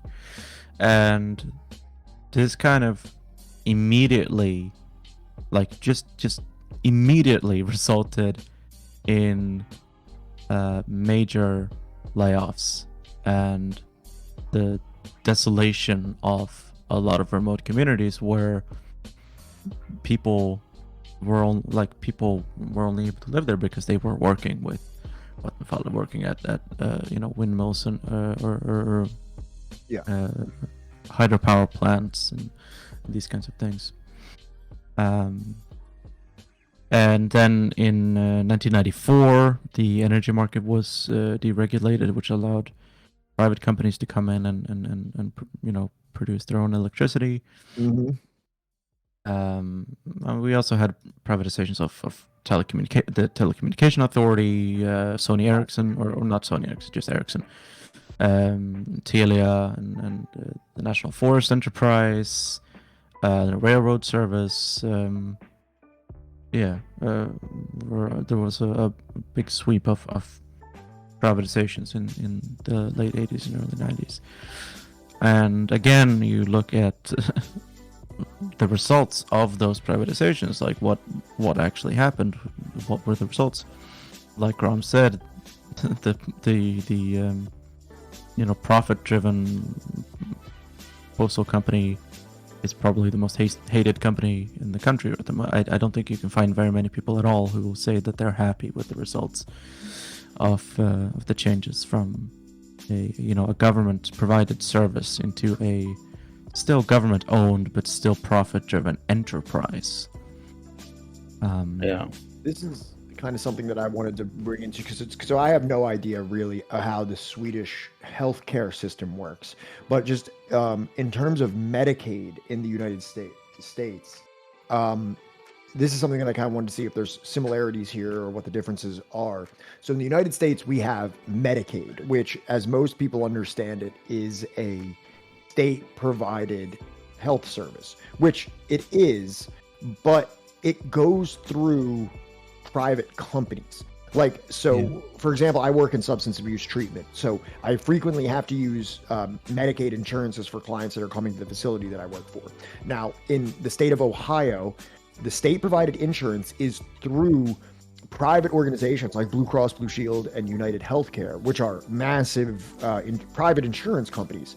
So essentially, the way that I understand, I'm not an expert on any country's healthcare system, but the way that I understand it is that you have the government, which is taking taxpayer funds and then essentially electing a contract with a private company. So they are pooling the funds from the taxpayer and then funneling that into profits of these private insurance companies. Is there a similar situation to that going on in Sweden, or do they have like an outright state subsidized healthcare system? No. It is state subsidized. Mm. So there's no there's not really any insurance system. You're covered automatically. Okay. And when you go to a clinic or a hospital or whatever, you might be charged a marginal fee, something like $10, depending on if it's a doctor's appointment or whatever it is. But the vast majority of the cost, including a little bit on top for as profit, is then put in by the government, subsidized by the government. But the major change that has happened with neoliberalism since the 80s and 90s is the freedom of choice. Freedom of choice in healthcare, which means that there now exist privately owned healthcare clinics and healthcare providers, and you still don't have to pay, right? You can go to a privately owned healthcare provider and receive care, and you still don't pay, except sometimes a marginal fee. But now that the taxpayer money, right, that the government money is going to a private company, and the surplus, right, the little bit at the top that usually would go right back into the healthcare system or right back into government coffers, now goes into the pockets of private entrepreneurs who own shares in these private healthcare companies. Got it. And like for me here, right, like I'm having the weight loss surgery, right? Like, and I'm getting that because it's a medical thing, right? Because I'm quite large, if you haven't noticed. And but this weight loss surgery would be available to people who are technically not like at the point I am, and where it's more considered a little bit more like cosmetic, right? And they can go, and I actually got the website and I could see the prices, right? So whereas like it's free for me, if you were smaller than me and just wanted to get it done, right, you can just go to them without a referral from a doctor, right, and just be like, I want to pay, and it was like $10,000 for this surgery. That's right? it? Yeah, $10,000, and they'll do the surgery, right? Like and like this is the first time for me I have been like in any kind of like private hospital or anything like that. I went into that clinic for the meeting, and it was the bougiest shit I've ever seen in my life, right? Like that's not how our hospitals look, but it was like super bougie. They had like a freaking espresso machine there with like these really artful like furniture, and it was like it was wild. It was like such a, because you would think, right, this is a medical place, right? This is a waste, right, to have all this like crap around, you know. So I just wanted to comment on this because my wife was on Medicaid for throughout like the entire pandemic and for like a long time, really. And this is just like one small example that I can give without like giving away like too much, because my wife also has an autoimmune disorder, but I don't really want to talk about it too much. You know, it's like, you know, her business, and I haven't really like talked about like, hey, would you feel comfortable with me talking about this online? But when she was going to get glasses while still on Medicare, which, you know, is sort of like, you know, Cinnamon Challenge, you know, has talked about this. Medicaid is through the states, also privatized. It's kind of like a responsibility of the state, right, that has been like sort of rented out to private companies depending on where you live. As neoliberal as things get, right? Right. Yeah. So, and I promise, Comrade Social Distancing, I will also bring up your comments disagreeing with Grom. But like I remember when you will highlight your disagreements. With yes, Grom. I don't want them to think. I don't want them to think that we're just gonna ignore this chatter's comments completely disagreeing with Grom. Well, you're gonna slander me on air. Holy shit. But when she had Medicare, she went to what she thought was like the right eyeglasses store, just to replace her glasses, right? And it was nice, and it was brightly lit, and like they had all these different frames and stuff like that, you know, and purely based on the way she was dressed. The people, you know, behind the counter were like, you know, hey, can we see your insurance card real quick? And they're like, yeah, you're supposed to go to the other building, like, you know, in the same parking lot, like in the same like shopping center. You're supposed to go to the other one. She goes to that one. It's like the sign is like half lit. She goes in, the lights are like flickering and shit. There's like a handful of frames on the shelves and stuff. They didn't even acknowledge her when she walked in. Like, people behind the counter did not give a shit. And like the frame, An Eastern European accent. No. They not that, but like they just straight up like did not give a shit. Like they did not give a shit about making sure that she felt like she was being taken care of. And she got some like shitty frames that like she didn't really want. But Comrade Social Distancing says, as far as I know, Denmark's postal service, Post Danmark, wasn't in a bad state as such unless you viewed it from a profit perspective, but now that it's been bought by the Swedish PostNord, it's absolute fucking shit. And it now takes 6 days for a normal letter to be delivered, which is slower than during the rule of cruel King Christian IV in the 1600s. And also, postage was increased by 200 and 500% for letters and packages. In the 1990s, 2000s, only the Danish right-wing parties claimed the Danish postal service was in bad shape, and they solely focused on the profit perspective, which they, like their Swedish counterparts, enforced onto public companies in order to render them impossible to run as public services. The claim that the Danish postal service was in a terrible state must stem from Swedish right-wingers who, again, would have looked at it from a capitalist private profit incentive. What say you, Grom? What say you? Well, what I have to say is that It's your Nordic postal beef. I'm right. They're wrong. And can we please ban social distancing? No, they're completely right. Like they're 100% right. Like it's like them not being like. My voice is not aggressive like that. I am a soft little marshmallow. Was the response. So let the record reflect the asterisks to Johnny's statement, please. No, they're absolutely right. Absolutely right. Like the you know, it is right. Taking the Danish postal office into running it as they were going to, like a business, did cause a drain and affect the service a great deal, right? So they're absolutely right. It's not that, you know, the Danish postal service was shitty, right? It was just that because it was good, right? And it was like ran like, you know, nationally like that and wasn't like made to generate profit, then absorbing it in to an entity that's supposed to make a profit did cause a drain on the whole operation as a whole, right? But like, yeah, no, they're completely right. Like, and it was just me that didn't, you know, You didn't frame it right. No, I didn't frame it right, and I always like getting a dig in on the Danish. So you know. I really more like so in terms of like Finnish versus Danes, like which one, you know, do you hate more? Danes. I mean, no.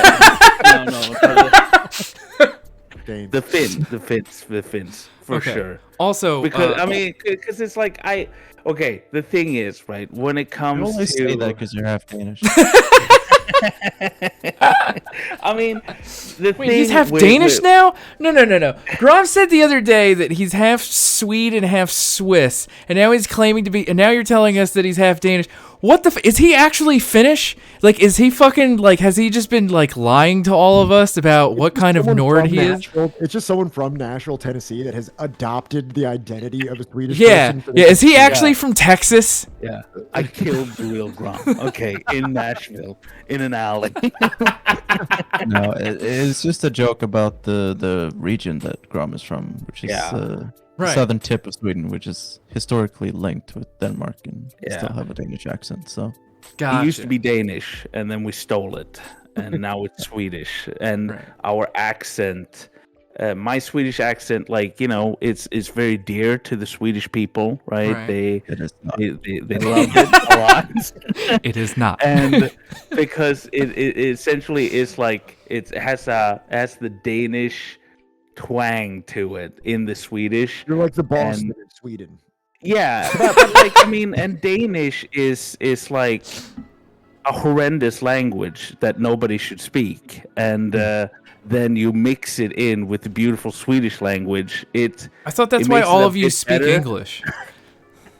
Not to each other, Oh, speak Swedish, but it's usually it's tongue in cheek, right? Like, but with Finland, right? Like it is just because I live close. But with Finland, for me, it is just the fact that they make excuse for joining the Nazis, and I find right. that. And they have way too many Nazi black metal bands to deny that sort of thing. Yeah. One more thing I really wanted to touch on when you guys were talking about hospitals and stuff earlier was the privatization of small post offices, right?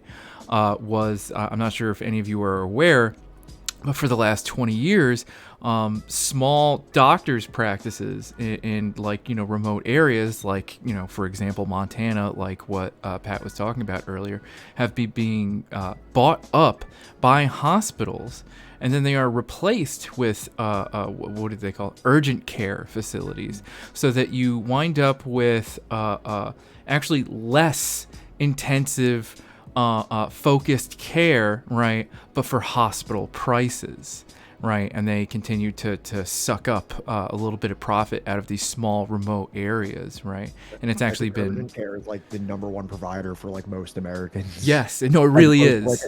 As opposed to like a stable primary care physician, Yeah. most people just like schlep into an urgent care and say, "Please." Yes, Like, that which give is me- what me and my wife have done for like the just last make me like not 5 pay years, this second. Just please make me not pay this second. right? And that's like the whole thing too, is that it's like at these urgent care places, you go in there and you're like, here's my insurance. And they're like, we don't know if it covers us or not. We'll send you a bill of what it doesn't cover. So you just kind of go in there and roll the dice as to like how much. much of this thing your insurance is going to cover. And a month later, you get a bill for like $1,000. Yes. Yeah, I mean, here I didn't quite hear. I mean, it's like we have like a high cost protection in Sweden, right? Like What? it's so It's a price cap on medication. it's a price cap on healthcare as well. What is that? Because if I go to the doctor, right? If I go to the doctor, I'll pay probably, it depends on who I'm seeing, but a doctor, it's usually 200 or 400 kroners, which is about 20 to 40 bucks, right? And you pay that until you reach an accumulative amount of like $100 around, roughly, just for ease, right? And after it reaches that, you have free healthcare for a year, and then next year you start paying again up to $100, and then it's free. It's So like you're out of pocket. It's like you're out of pocket for an insurance. Yeah, That's it. Yeah, exactly. yeah. And it's also when it comes to medication, right? Like, so the first time you buy medication, it might be quite expensive, right? It is still, the price is still lower, right? But you pay like a larger sum, like I have antidepressants, right, that I have to buy, and the more I buy them, the cheaper they get, right? So when you spend a certain amount of medication, eventually it becomes like lower and lower and lower price until it barely costs anything. See, right? we have like the opposite in the U.S., where it's just like, they'll cover stuff up to a certain point. Right. And then the rest will just accumulate forever. Yes, and then once you go over that, well, then you're fucked. Yeah. And that's how we have people that like are in debt for decades at a time for medical expenses, and a lot of times will like literally lose their house over it. Intergenerationally also. Yeah, because if you die, You inherit debt. I can inherit my Right on parents' down the medical line. debt. Yeah.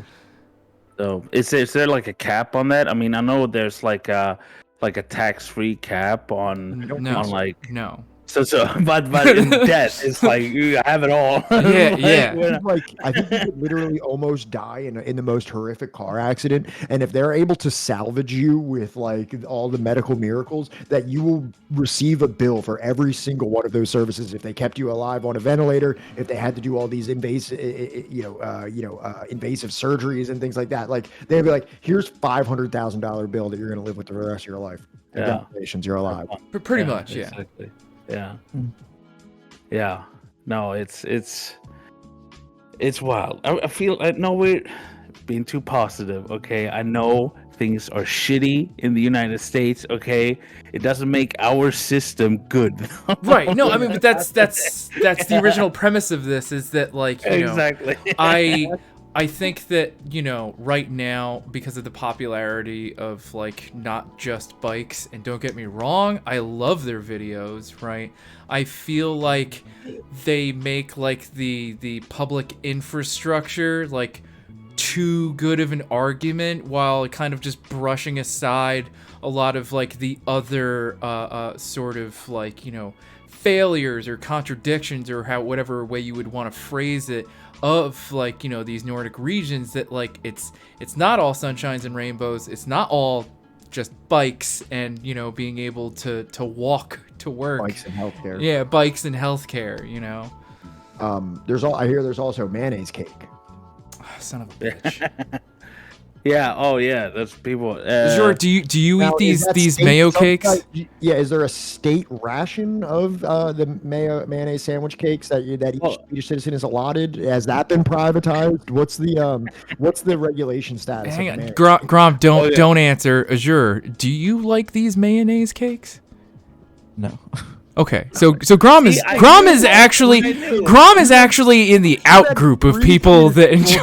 We got 3 Swedish people on this stream. Okay. So far, 2 out of 3 of them said they do not enjoy. But mayonnaise cake. I literally said Azure would say no. Azure is very much a contrarian and a vegetarian. So Oh yeah.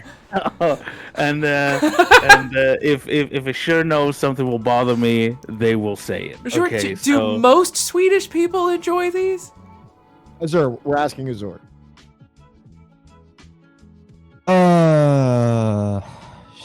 Yeah.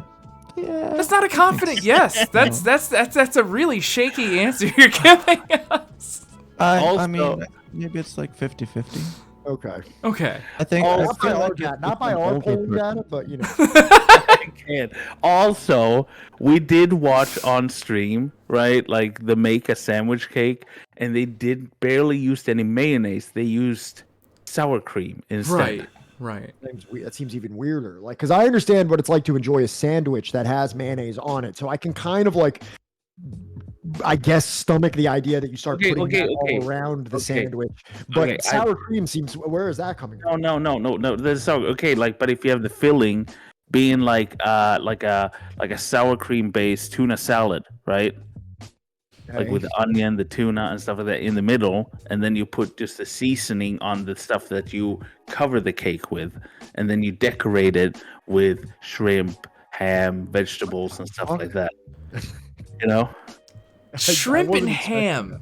Like you're like Shrimp on the outside of a cake just put me to another level of confusion. it's the name that you're just confused by, and also I haven't eaten in 6 days. And all of my sandwich cakes makes me very hungry because I enjoy them. Okay. What? How about this? Let's switch it up to if someone's a felon, like a convicted felon in the U.S., are they allowed to travel to Sweden? I mean, are they Yeah. allowed to travel abroad at all? Yeah. Yes, I I think can so. attest to that personally.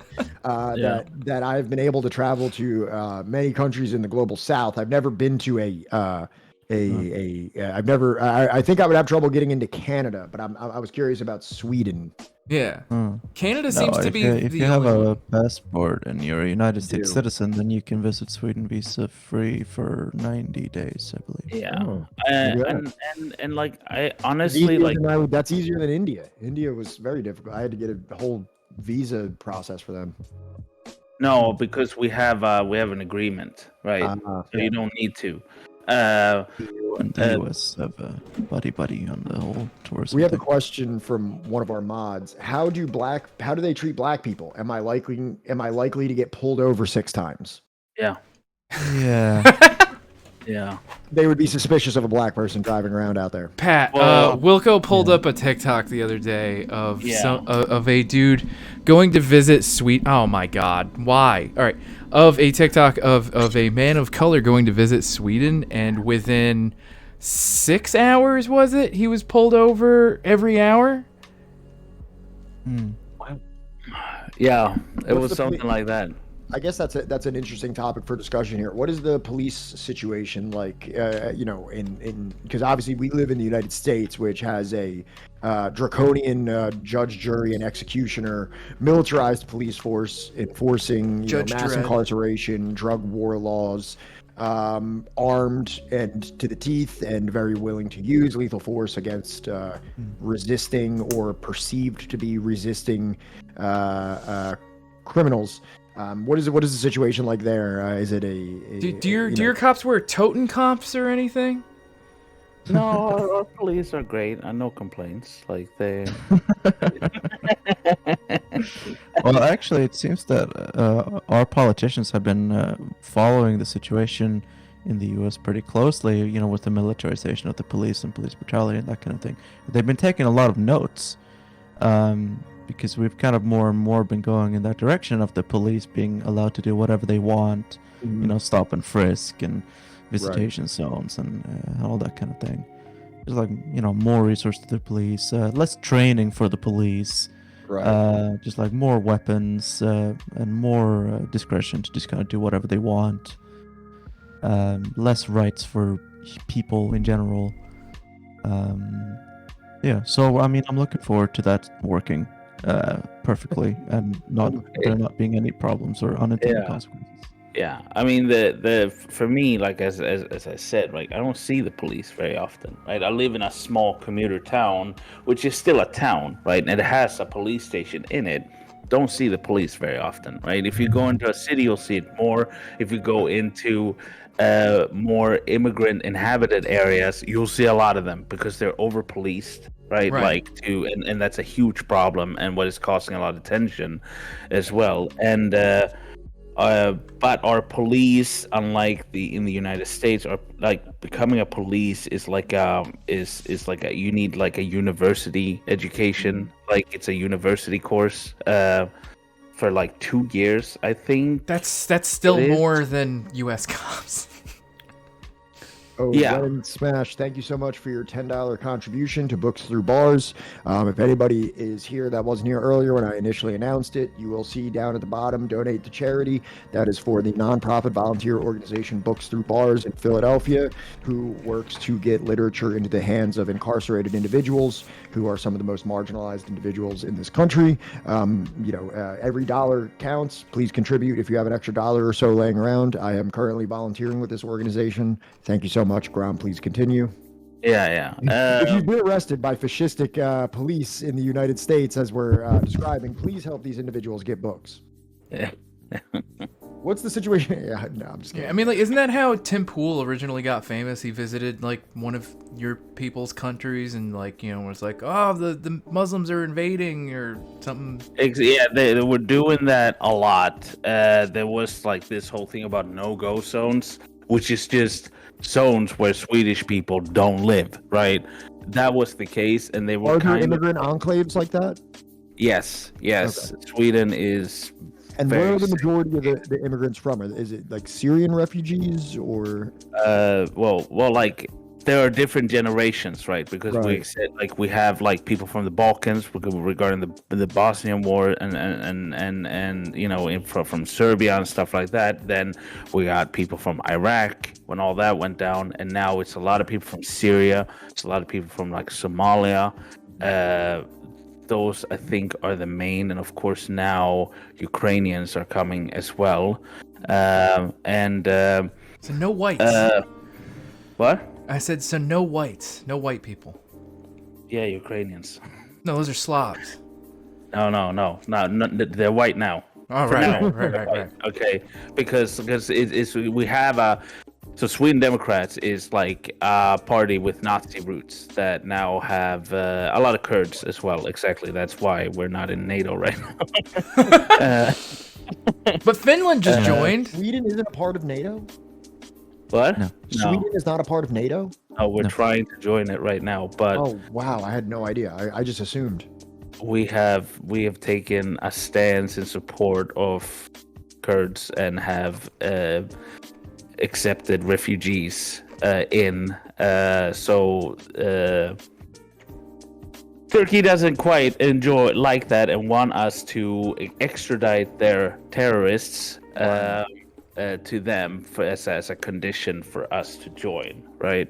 But the Sweden Democrats, right? They, as with a lot of these, I mean, there's so much like hypocrisy when it comes to this, because it's really just showing that this concern around refugees was racially motivated and not about like this whole thing of like, which they try to portray it as, the country is full, like we can't handle it anymore, right? Oh, that's the U.S. That's the U.S. Yeah. They were going with that, right? Like that was the stance. Like, hey, remember us, Sweden Democrats? We used to be Nazis, but now we say we're not, right? We don't like any of those naughty things anymore. Yeah, exactly. It's like we are not racist. We just are concerned because we can't handle any more immigrants. The United States. Yeah. Then the white Ukrainians came, right? And then it's like, oh no, we can let those in, right? Yeah. It's like, okay, so we weren't full. It was racially motivated, and then you have, I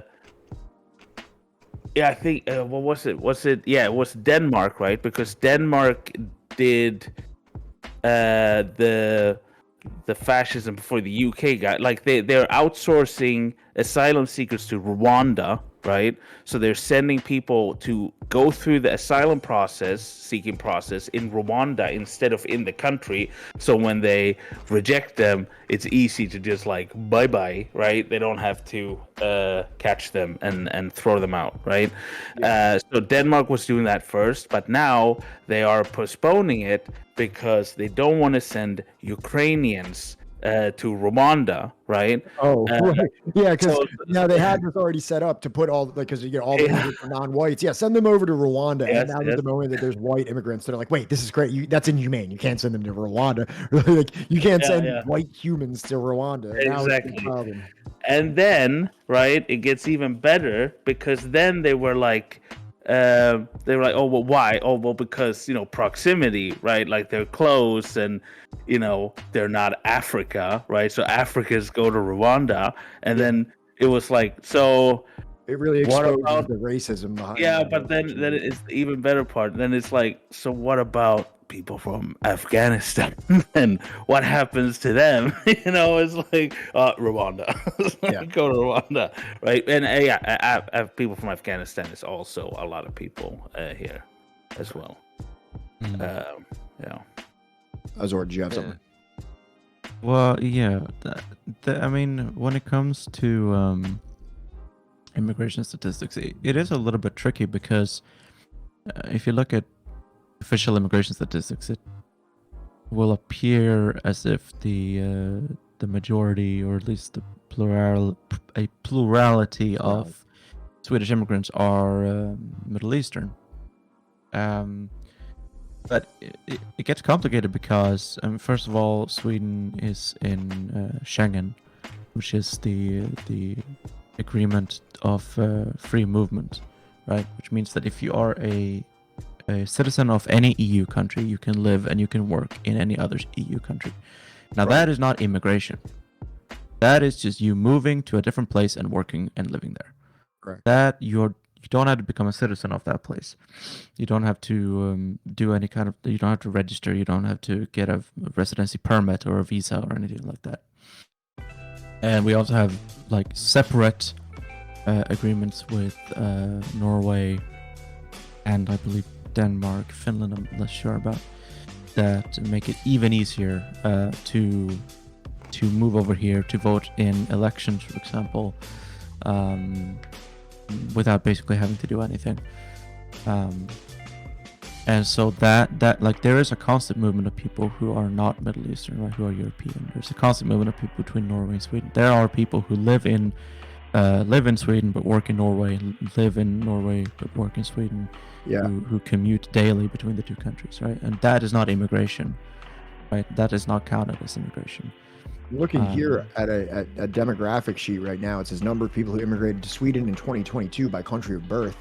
It looks like India is actually the most. Is there a lot of Indian people relocating there for work, I suppose? And then it looks like there's more people from Poland and Germany than Syria or Pakistan. So it does kind of go with what you're saying there. Is that like, a lot of this like immigration when it's like of like, I'm sure of German people or Poles is far less scrutinized than those that are coming from Syria or Pakistan. Oh, Poles are... No one likes the Poles. Yeah, nobody likes the Poles. Bro, did I ever tell you about... Hold on. Let's not get carried away. No, but I mean, with Germans, right? Like there are, I think it's the official statistic between like 2010 and 2020, only like 26,945. It says it's the official number of Germans who've immigrated to Sweden. That is laughably low. I wonder if that is only people who have become citizens or who have lived here, become permanent residents, lived here for 5 years or more. Because I know for a fact that there are Yeah, no, I mean you become a permanent resident. You don't like 5 years is when you can apply for citizenship, but the moment someone from Schengen moves and settles somewhere, they are a permanent citizen. I mean, not a permanent resident. Yeah, yes. Yeah. They have the same privileges as someone. Well, they can only vote in local elections. They can't vote in the national elections. I think that's the only difference. Yeah. That is wild. Yeah. But like there are a lot of Germans, for example, who have summer or winter cottages in Sweden. They come here on vacation, stay here during the holidays or whatever. Some people live here half the year, and that kind of thing. And that's fully possible, and that is not an immigration, right? Correct. That is just living here a few months out of the year, 6 months out of the year, right? So that kind of nuance does get lost in the official immigration statistic. It can appear as if the refugees that we take in from outside of Europe vastly outnumber the people from other European countries that live here, but in actuality, that's not really true. You are way more likely to encounter Finns and Norwegians and Danes, depending on where you live. Obviously, because again, it's a segregated country, and there are different pockets of different ethnicities. Finns, a lot of Finns in the north, for example, and Norwegians tend to stick to the west of the country. And we used to like the way we're talking about like how people are talking about like Muslims and stuff like that right now here. Yeah. People used to talk about the Finns when they came over here as like non-white in like a big like I mean it was the same, like it was they're lazy, they have a lot of kids, they drink a lot,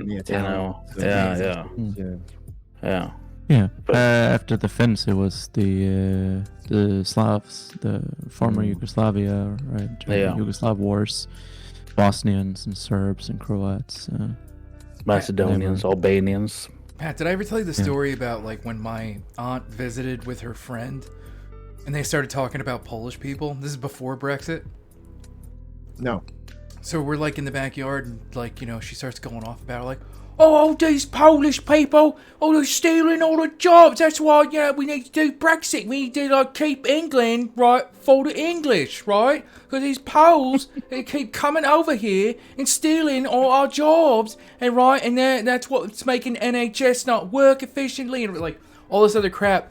And I'm just like slack-jawed watching this, like, because like Yeah. We're Johnny Anglo. loves some white- We're, Johnny loves some white on white. I love it. Racism. I'm addicted to it. Well, like, with Poland, like, also the thing is, right, like, it's not just Polish people kind of like they'll just call anyone that's from Eastern Europe Polish, right? Like, because that's the thing, and they do cut, like, they come over here, right, and like They do take our jobs. they do take our jobs, and they And steal our our women. dogs and our women. And Okay, I see where you're going with this.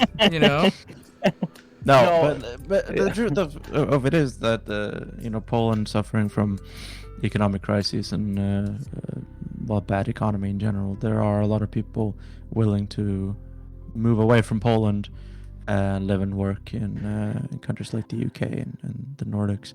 Similar situations with the Balkans and Romania, for example. A lot of people from Romania who maybe come here and work, maybe during the summer, then go back home. I mean, really, it's kind of a nice setup, right? If you like, with Bulgaria, for example, right? Cost of living in Bulgaria is like down on the floor. Like, you can, Yeah. I feel like you can go to Bulgaria with $20 in your pocket. You can become a homeowner. You know, What? Like, if you can live in Bulgaria but work in like Sweden or You Norway. can tolerate Bulgaria. yeah, that's in Macedonia as well. My girlfriend is in Macedonia, right? And she has family in Sweden, and she used to work here like illegally, right? So she stole a job. What? Yeah, Stole a no. job. And what they essentially do, right, is that they get a job on somebody else's, a Swedish person's ID, and then that Swedish person gets paid, and then they get paid. Like, so they get less, but they still get more than they would. And Right. in Sweden right now, there's a lot of people from Romania that is coming here, and especially like when it comes to like begging has become like a big thing where people are like begging for money outside stores and stuff like that. And in very Swedish fashion, it's like, oof, we don't want to look at that, right? Like, so now we're going to ban Someone asking for tightly, money. poverty. Yeah, exactly. Yeah, It's you gotta learn what we do, which is like we just kind of just stare in the distance and pretend it's not happening. Yeah, I mean that's what like that's what happened, and that is in essence, right, what social democracy allows you to do, right? Because as I explained earlier, like, taking it back now, because Coming I full don't circle, wanna- everybody. Coming full circle. we From- can't make it sound good, from okay? panhandling back to social democracy being Yeah. dog shit. Yeah. It's the fact of the matter when it comes to capitalism, right? Like, it is a brutal system, right? That is not in our interests, in our class interests, right? It goes against those, right? So if you're not experiencing the full wrath that capitalism has to offer, it means it is exerted somewhere else, right? And that's just, that goes through all of like Swedish society, the position that we're in, just like any other of these developed nations that develop now, right? We're talking about the hypocrisy, like we pushed free markets on the rest of the world while protecting our economies and made that beneficial to us, right? Like, so that is essentially progress that is stolen from them for our benefit. Then you have things like, you go into a grocery store, right? You go look around at the food that you have available to you, right? In most of the poorer places, right? They eat food that is regionally available to them, right? Because they don't have the access to import like food from all over the world, Or right? subsidized like grain. Yeah, products in the United exactly. States. Yeah. Yeah, like we live in a cold country that gets one harvest a year, and yet we can have all these things all year round. Like, that comes from something, right? pineapple. And to keep it at a price. Yeah, pineapple, right? Like, or I mean, anything really, like anything that goes bad in just a few weeks, it comes from somewhere else, right? So it is very much this thing is where like you pay off people to just look the other way, like focus on something else, right? Like, you're like, Consume. It's the best distraction in the world. Yeah. Consume. Buy frivolous things and enjoy them, and don't look at the suffering global south, which becomes hungrier and more impoverished every day. Yeah, and so that's the case. But the thing is, right, that this system is fundamentally propped up on imperialism. It's not going to change, right? If you get Bernie tomorrow, imperialism is not going away, even though he becomes the head of the most imperialistic country on the planet, right? He's not going to change it, right? Like it's like, you know, to keep the country together, he's going to keep having to do these things, right? And hopefully now, I mean, with multipolarity and stuff like that, like this neoliberal gamble of, like, you know, capitalists and neoliberals going with this, oh no, this gravy train is never gonna end, right? Right.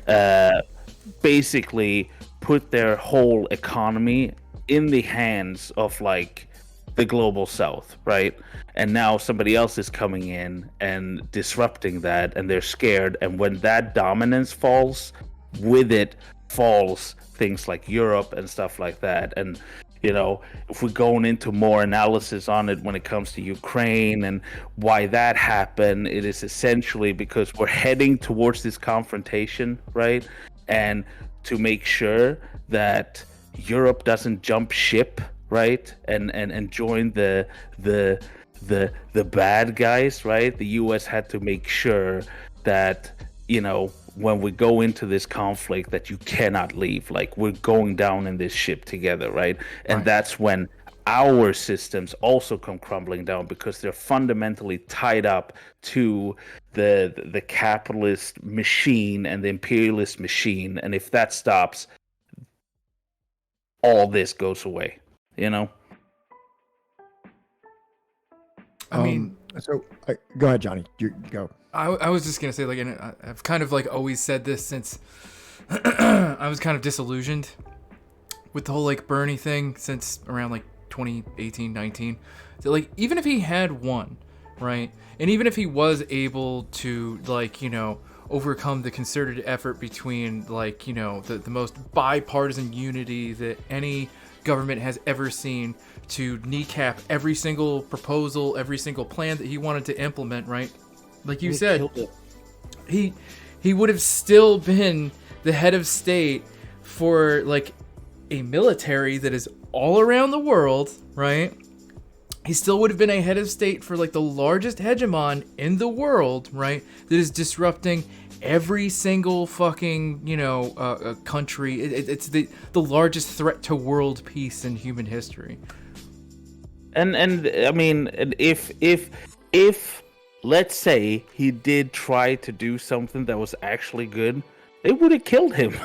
It's as simple as that. Like, you don't get, like, the state apparatus, right, is there to protect the capital interests of the capitalist class, right? And that's it, right? That is its whole purpose. It's not going to let someone get in through that system and then destroy it, right? Like that, right? It has ways to do it. Like, first you have different levels of protection, right? They have a useless democracy that catches most of it, right? But if by any means someone gets in a position where they actually potentially might have to do something, we know that they're not above just taking them out, right? Because that's what they have done in their own countries, in other countries, and so on. And they get away with it, right? Because, I mean, who's going to stop them? You know what I mean? Do Nordic model countries operate under the same ratchet effect that things can only go more right-wing and, like, you know, effectively your neoliberal left or just liberal left, like, you know, just prevents any kind of leftward, you know, transition or movement? unsung has a great video that they just produced about the Overton window that touches on that a little bit. Azure, would you like to answer that? The ratcheting of the window. Yeah, no. I mean, the Overton window has been shifting to the right and only to the right. I mean, really since the 70s. I mean, you can argue that it's been slowly moving to the right for a very long time, but yeah, no, the left has become more right wing and the right wing has become more right wing. I mean, the neoliberal position was tiny, right? A very tiny, like, fringe group of extremists, but through you know, working together with these international think tanks and basically using a lot of money to spread propaganda and creating kind of a hegemony in the media, they were able to become part of the kind of public consciousness and push the overtone window to the right. And I mean, the opponents of neoliberalism, the left, they couldn't really effectively challenge the moral framing of privatization. Right. I mean, when the neoliberal camp is united behind slogans like democracy and freedom and individual rights, the left answer to that was to say, well, we do also like all of those things. We also like democracy and freedom and individual rights. And maybe you have some points, right? And maybe we should reform the system a little bit.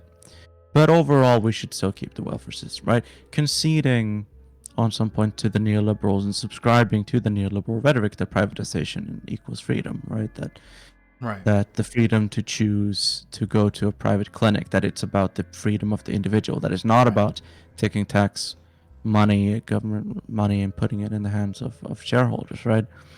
But that it's about the freedom of the individual, right? That is accepting the neoliberal framework, the neoliberal argument and presuppositions. And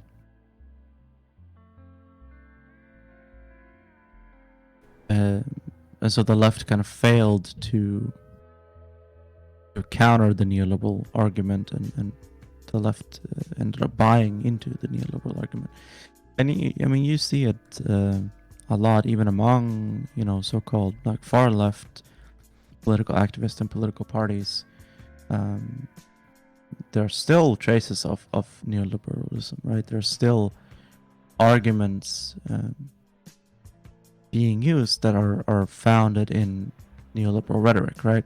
The example I brought up in the video was mental health care. That you might argue that, well, mental health care is important because if we don't have mental health care, or you can just say healthcare in general, right? Right. That it leads to a lot of sick days, and sick days means a loss of productivity, and that means less taxes and less revenue for companies, right? That's fundamentally a neoliberal argument in favor of healthcare, right? That is arguing not that we should have healthcare because people deserve to be healthy, and we like it is a human right to treat sickness, but it is arguing that actually it is economically beneficial to do this, right? Sort of, but giving like an implicit, an implication that were it not economically beneficial to cure the sick, then we shouldn't do it. Right. And that is the problem of adopting the neoliberal argument, trying to argue things on their terms, trying to use their arguments with their rhetoric against them, is that you are implicitly endorsing them, and that you're saying, right, that they are fundamentally correct, just not on this specific point. Right. It sounds similar to like the argument that I've heard before about how what is it? Hallucinogens need to be like legalized, because instead of like fixing anything about your working conditions or anything, just eat this like bag of shrooms or like take this sheet of acid and go back to work, so that like instead of changing anything about your material reality, you can just be like kind of tripping balls and like, still able to get your work done. Still able to function in the Amazon warehouse. I mean, like if we're going down that like alley, I mean, it's the same essentially with a lot of like antidepressants, because like psychiatry under capitalism is about conformity, right? You're supposed to fit into this. You're supposed to be a certain thing in society, right? And if you're not, you're happy to be a cog in the wheel. Yeah, exactly, right? So if you deviate somehow from that and you end up on the outside, you get medicated, you get therapy, you get all that stuff to push you back in, because at the end of the day, you're gonna do your 9 to 5 just like everybody else, and like do all those things, right? You cannot deviate from that, and that's essentially because a lot, like not all, like the whole thing of like you're not depressed, you have capitalism. It's like in a lot of cases, yes, right. But that doesn't that's mean that not- you should not go to yeah. therapy. Like, Exactly, right. But it's also not just that, right? People are not just depressed just solely because of capitalism, but right, if you had the option to structure your life differently that doesn't fit in with how capitalists want you to have your life, right? You might have been happy without needing to take medication to affect hormones in your brain, right? Like or you know, stuff. Right. Or if you're a cis man and you've ever complained about feminism, right, or just like women in general, you very likely need to get at whatever deep-rooted Use the word issues. female.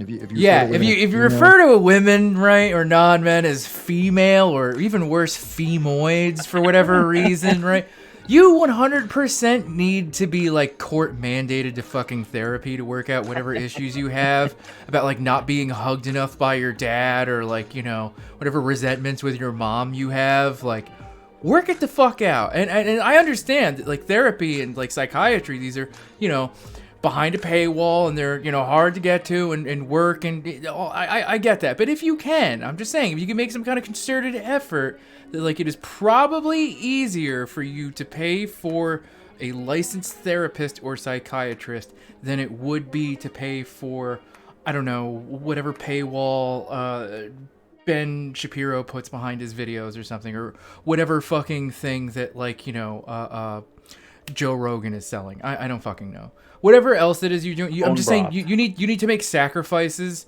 to get like psychiatric care because you're a danger to yourself and others. Yeah. No, I mean, yeah. Speaking like, of, I just wanted to recommend.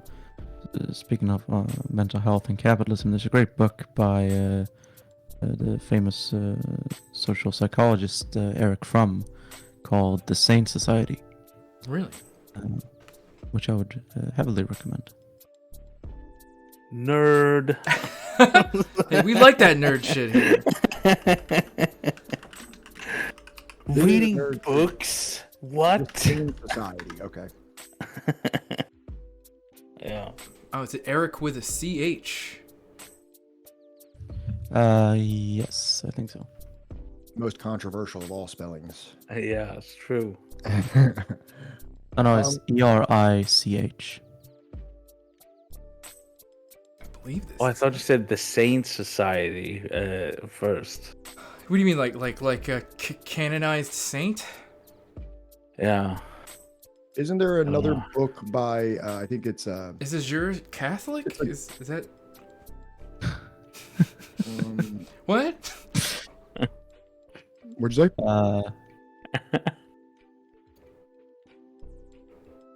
Isn't there? Is this kind of like isn't Durkheim's book, Emil Durkheim's book on suicide, kind of about this topic also? Yes, yes, Durkheim. I can nerd out with you guys and talk about books. I'm pretty sure that Durkheim, if I'm pronouncing that right, studies suicide as like a condition of modern society, like kind of this a little bit. Yeah, no, he did. This is from he was 1955. a structural functionalist. I wrote a paper comparing Fromm to Durkheim, so I'd be happy to nerd out about that. Look at that. Awesome. So we've been doing this for almost 3 hours now. I just kind of wanted to make sure that we didn't really miss anything. So is there, obviously we've been guiding the conversation a lot here in preparation for this conversation or anything like that you've, been doing up until this point. I know you had a conversation with, Marcus from Left Flank Vets, the two of you about 6 months ago, kind of like on a similar issue. Is there anything that like we didn't cover about social democracy and its issues that didn't like exactly fit into our questions that you guys wanted to discuss? I mean, yeah, I want to touch on like when it comes to like kind of Sweden's history, like regarding all this. I mean, because we were touching on like a lot of this, like how neoliberalism was pushing this like individualist kind of sense, which is like something that not because of social democracy, which I think like it was a part of it, like Folkhemmet, right, pushing this like more collectivized, but like collectivized as like a people, kind of like, you know, the Nazis, right? More like we are the Swedish people, and you're supposed to be like a healthy part of the Swedish people, and you're supposed to be a certain way, and this is how we all strive as a collective, right? Which excluded a lot of people, and then and that's still there, because you were asking some about like how people like react to all these things, and it's kind of like it kind of gets very confused, because there is this very much like a collective culture still in the Swedish people, where it's like, first of all, like, you're not supposed to be braggadocious. You're supposed to be humble. You're not supposed to come here and think you are someone, right? Like in the US, where you're supposed to always sell yourself and be very outgoing and stuff like that, that is considered rude in Sweden, right? So I would be considered rude? Oh yeah. Like it's like our social rules around this were very like inward, right? Like and it's like even starting up a conversation with someone in public is regarded as like you're invading their space, right? Because they didn't give you consent for you to come up and start a conversation about the weather or whatnot, right? So people like to keep to themselves, right? And there's a lot with that. So like if you're trying to like stick out, right, people will very quickly be like, you know, fuck you, right? Who do you think you are, right? Like you're just like the rest of us, right? So that is still like very prevalent at the same time as they're pushing this like it's like you are responsible for your own success and your own downfalls, which goes completely in contradiction with the whole cultural thing that was built up due to, well, racial hegemony, essentially. Yeah, the new individualism of the neoliberal area is very contrary to the traditional Swedish, very collectivistic culture, and there is a big contradiction there, and I think it causes a lot of confusion in people. Yeah. I mean, in my personal life, the biggest thing that I've experienced is like Thank you, Maverick. Maverick, thank you so much for the gift sub. Like I was in the United States and I got ill, like with depression when I got home and stuff like that. Because you missed the US. And yeah, exactly. I missed it so much. But when it came to like my family and stuff like that, right? Like I was pushed off on the state. It was like the state is like, we don't have any kind of like responsibility to each other anymore, because we've built a state to take that place, right? So now it's like, oh well, healthcare will take care of you, and I was essentially left alone, which has exasperated my condition, right? Because I've been left alone for a very long time, and just kind of like handed off, right? Like just like, because we got our successes to go after, right? We can't be held down by you, which is very like contrary to how it used to be. So there is this kind of like people still want to I think that's why like some form of like welfare is still there, because people still want to detach that from like, they want, instead of themselves, because that's how it usually is, right? When you have like poorer countries that don't have the welfare system, your family and your community is your safety net, right? Like and when you come to like countries like Sweden, which has a safety net, but that has been put into like kind of like an impersonal state relationship, right? So nobody does those things, but you have this really weird mix here, and it causes for some very weird conditions, which ultimately just end up becoming more reactionary, right? Like when it comes to Sweden, we have now a straight up fascist party. Like they have roots. Like the person that started it was a Nazi volunteer in World War II, right? So A von Braun of sorts.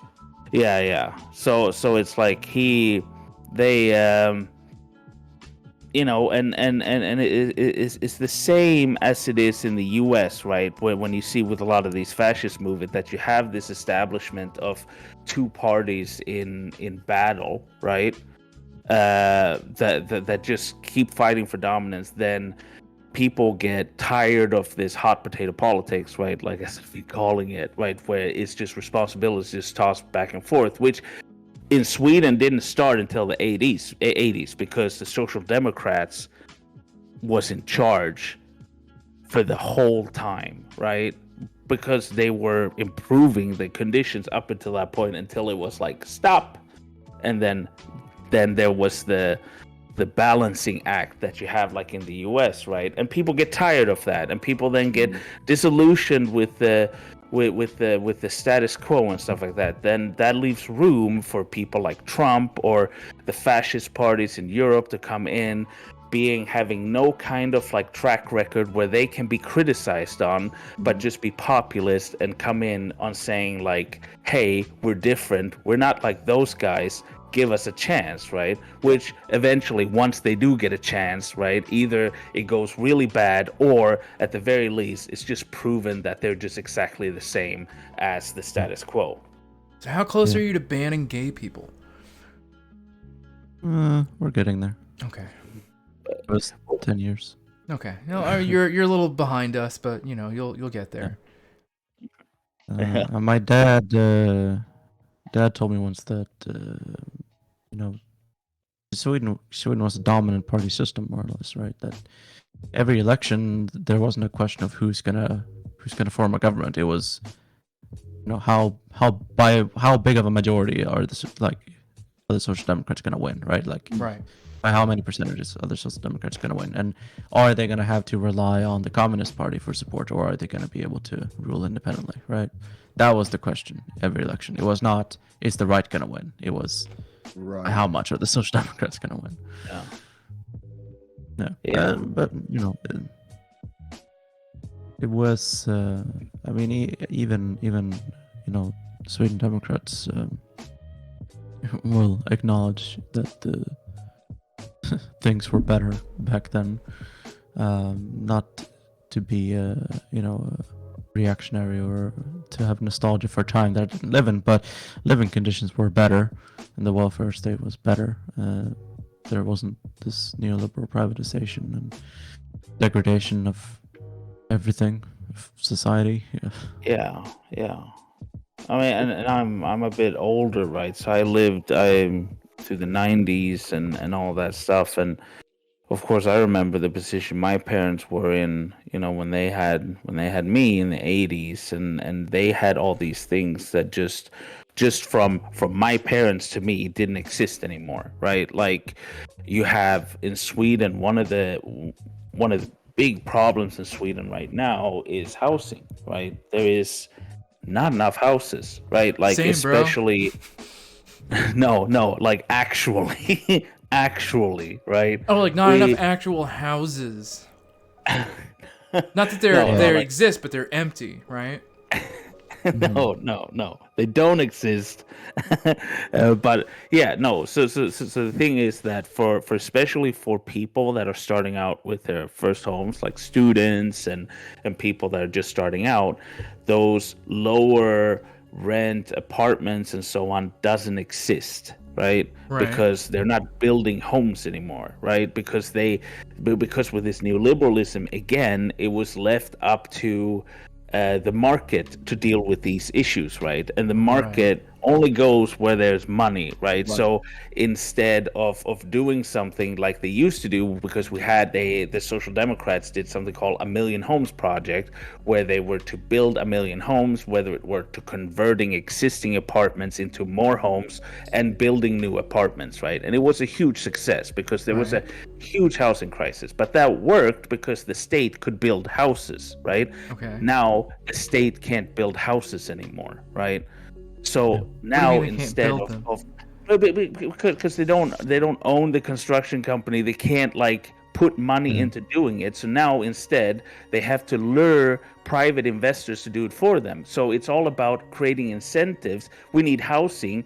Oh shit, we can't go build houses because we don't do that anymore. So we have to try to convince investors to build the houses for us, right? But when the investors build houses, they're not building the type of houses that we need, because we need low income stuff. They want to make as much money on their houses see, as possible. that's your They problem build right high there. income. Okay. Yeah, All that's right. a big problem. I So thought we it don't was. have houses.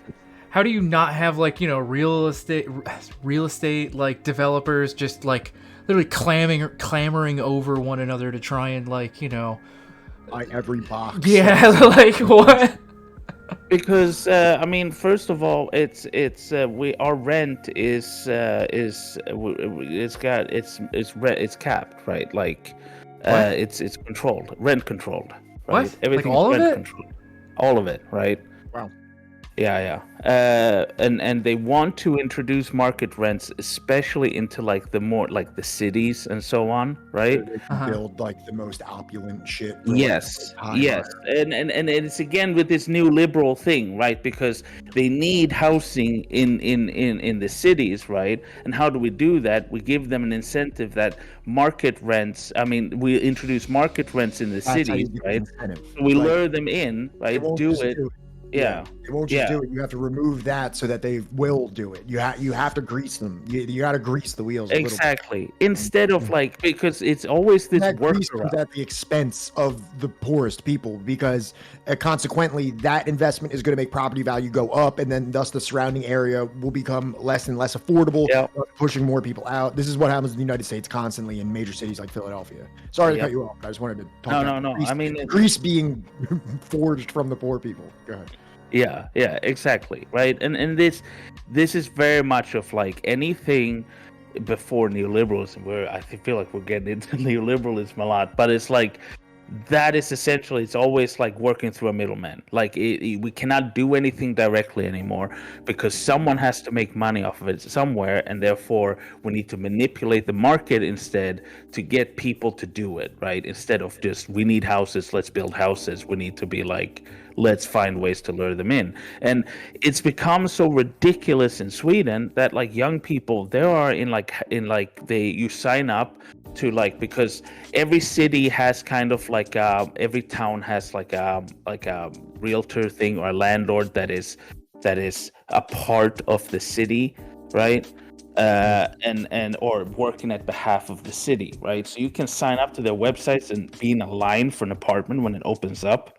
What? And you essentially have to go in every week to renew it, or else they kick you off the line, and you can be in the line for 8 years. Some people have been in the lines for 8 years waiting for an apartment. If you Wait, is miss this like Section 8? refreshing it, Is this What? like Section 8 housing where it's just like no, this is to get to rent an apartment. To yeah, get same thing. an apartment. Section 8 is kind of like that too. No. You can have money. Any apartment, all apartments. All apartments. Oh, all you can have apartments. money. Yeah. So all know? of your apartments is like Section 8? No. It is just there is a shortage It of is homes. supposed to be. I mean, like it is technically a better system. It's just like there is a physical lack. There's a lack of physical housing. Right. But like what you have with, waiting for an apartment is you don't have landlords who can like racially discriminate against you, who like you don't have landlords who pick who gets an apartment, right? The only factor in competing for an apartment is how long have you been waiting for an apartment. That is the only metric by which you can get or not get an apartment. Okay. Yeah, But if because you like don't They don't build check homes, credit scores or anything. Yeah. Like that. Yeah, we don't have credit scores. what? But No, I'll get to that in a second. But like one of the things about like Section 8 housing, this is supposed to be like emergency housing. Like you are houseless, let's get a roof over your head so that you don't like die of the elements, or that like we want to get you off the streets and keep you from panhandling in front of like the Chipotle or whatever, right? Yeah, no, but it's not. So poor people. you can wait for up to 15 years for them to respond to you. Yeah. Yeah, you could be long dead by the time they actually get to you. Meanwhile, we have houses that just sit vacant, whole apartment complexes that literally just sit vacant. We have more vacant homes than we do homeless people. Yeah. And we have a lot of homeless people in the United States also. A lot. That's not because we have so few homeless people. Like, I don't misinterpret that statistic. Yeah. No, I mean, and it's not like you can be like a young person that is just looking for an apartment in a city where you just got a job, right? A well-paying job, right? And you just want to live close to where you work, right? Or in a commuter city that is in the vicinity where you have it like at most an hour commute, right? And there just won't be any, right? Unless you want to go and rent like a villa outside of the cities, which most people don't in that category. That's usually people when you're more established, you go out and get a villa, right? Like outside, right? But when it comes to apartments, especially because there are houses, right? They're usually more expensive though, right? But these are not like houses for people that are like really poor and desperate, right? It is just that there is no supply of the houses, right? Because they're not building them, right? Because again, like I explained with the new, like coaxing people in to do it for you and not actually doing it yourself. And then them having relied on that and the population growing and stuff like that, right? Which also is then blamed on refugees, right? And so that gets like that stokes it up, right? And that's like a huge problem in Sweden now, is this xenophobia, right? That just comes out of this, and it's yeah, and it's like, so your problem is a lot like Australia's, where there's just physically not enough housing for all of the people in your country. And to some extent, right? Like this whole thing of like there are empty houses, and yes, right? Like in the US, right? That is one part of it, right? But there needs to be houses where people are gonna live, right? And that's that. There is empty houses in Sweden too, right? They're just not where people need them to be, right? And that's to some extent with a lot of the homes that are empty in the United States, is that those homes are not where people need to be. They're too far away from any gainful employment, or they're isolated, or they are in dead neighborhoods, and no public transport, no way of people to actually like get out of any situation they're in by going there, right? And it's the same here, right? Like, because people need to live closer to the cities because that's where they work, right? And need to go into these things, and so there is no houses there. If you want to get a house outside where there's less, I mean, we have good public transport, right? But when you get further out in like rural areas, there will be less and less coverage, right? And you can't get away from that. And especially like, you know, if you live in a town that does have maybe access to trains, right? But then it doesn't have a grocery store. And then what happens on the weekends when the trains doesn't go very often, or the bus doesn't go very often, and so on, right? Like it just gets harder to live there, you know? So here's a follow-up question for the both of you. What do you people do out there? Like, what is your like industry even like? I mean, besides like the whole like arms manufacturing and everything, is it kind of like how we have it out here in the Midwest, where it's like you're either working at like a prison or like, you know, some kind of like military contractor if you have a job? I mean, forestry is a big industry. There's also Vattenfall, like I mentioned before. Even like it dropped off in the 90s, but it's still a big employer. Okay. You know, electricity production, wind and solar, and hydropower plants, that kind of thing. That's right. You guys have like geothermal and all that other good shit, right? Not as much geothermal. No. Dams and the windmills mostly. Yeah, because Sweden is not a very like. Right, you guys are like the windmill people. Yeah, I think you're thinking of the Netherlands. Oh, whatever. Yeah. No. Yeah, I meant wind turbines. But... wind turbines. Oh, okay.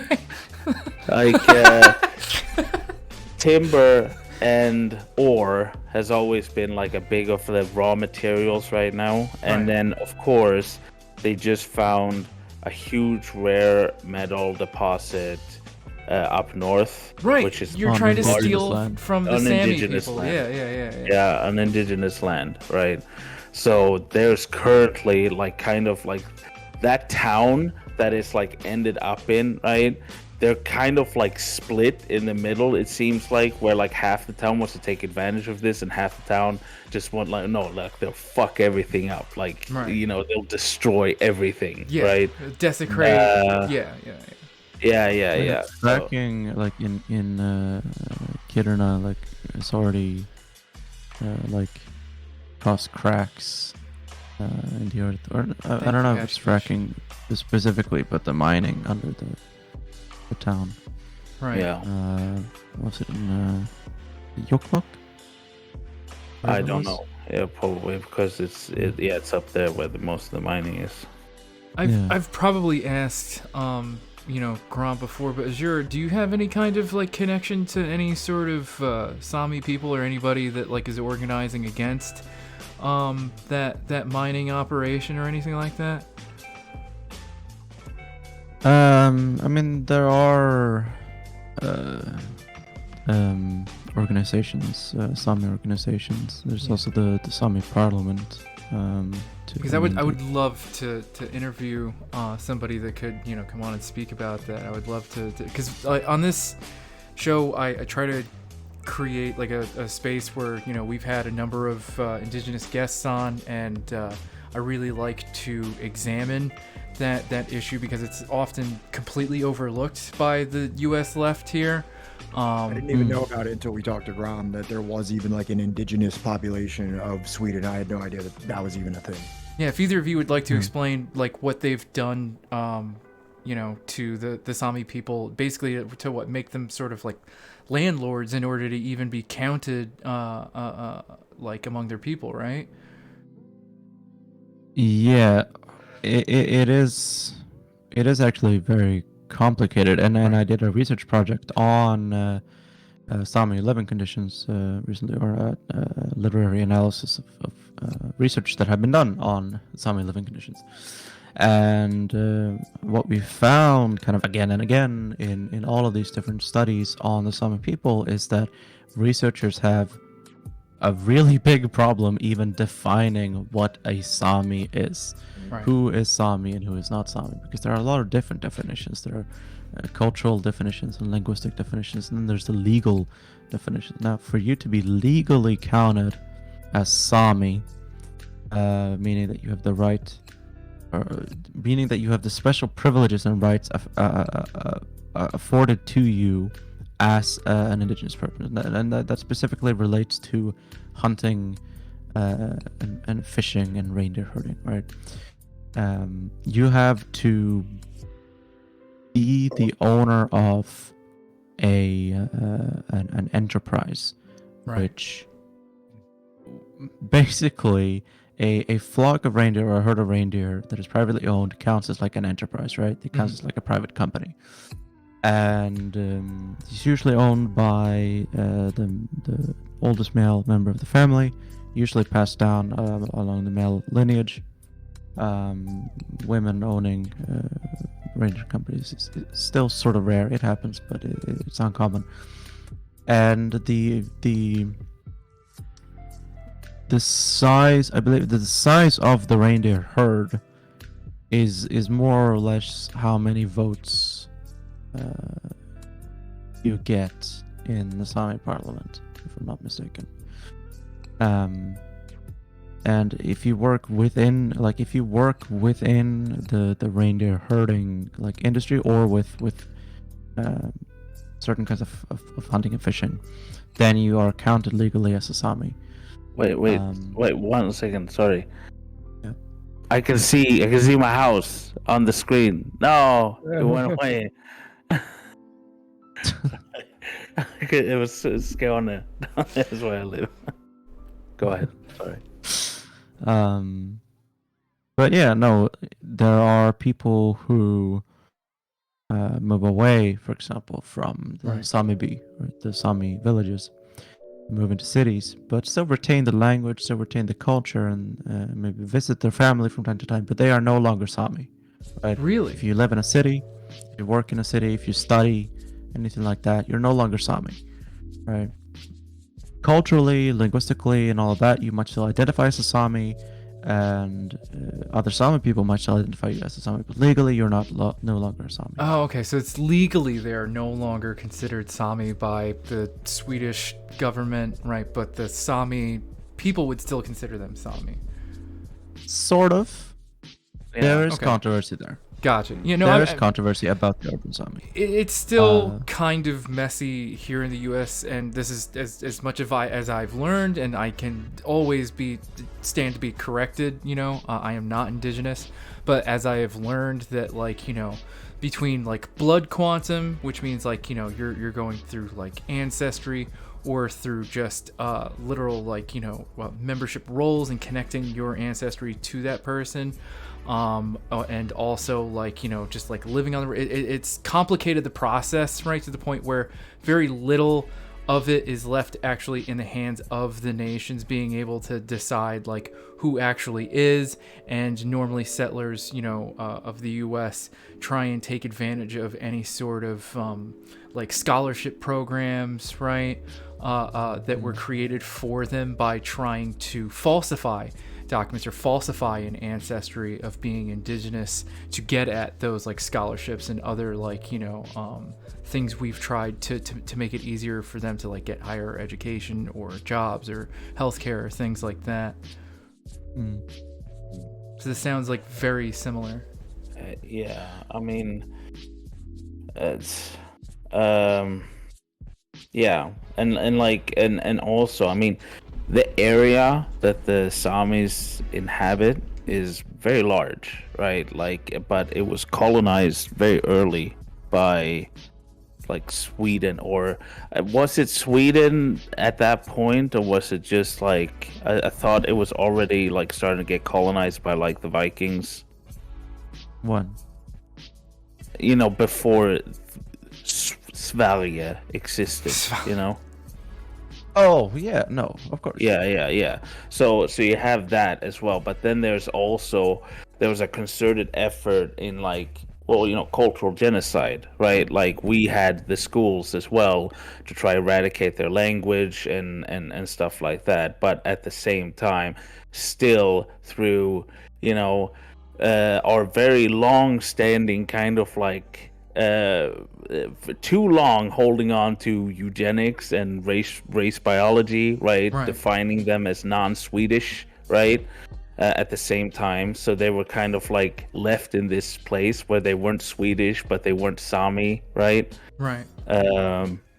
And so yeah, I have a friend who is a Sami person who grew up in Stockholm, right? And it's according to him, it's well, it's I'm Sami, but I have no kind of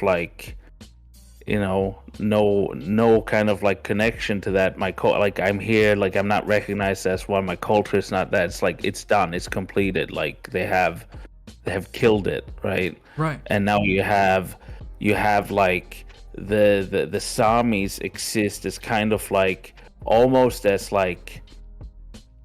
because it's nice. That's the feeling I get, the attitude of Swedish people, that it's quaint and all nice to have these people up there with their pretty clothes and reindeer, and it's just nice to have them around for that, right? Right.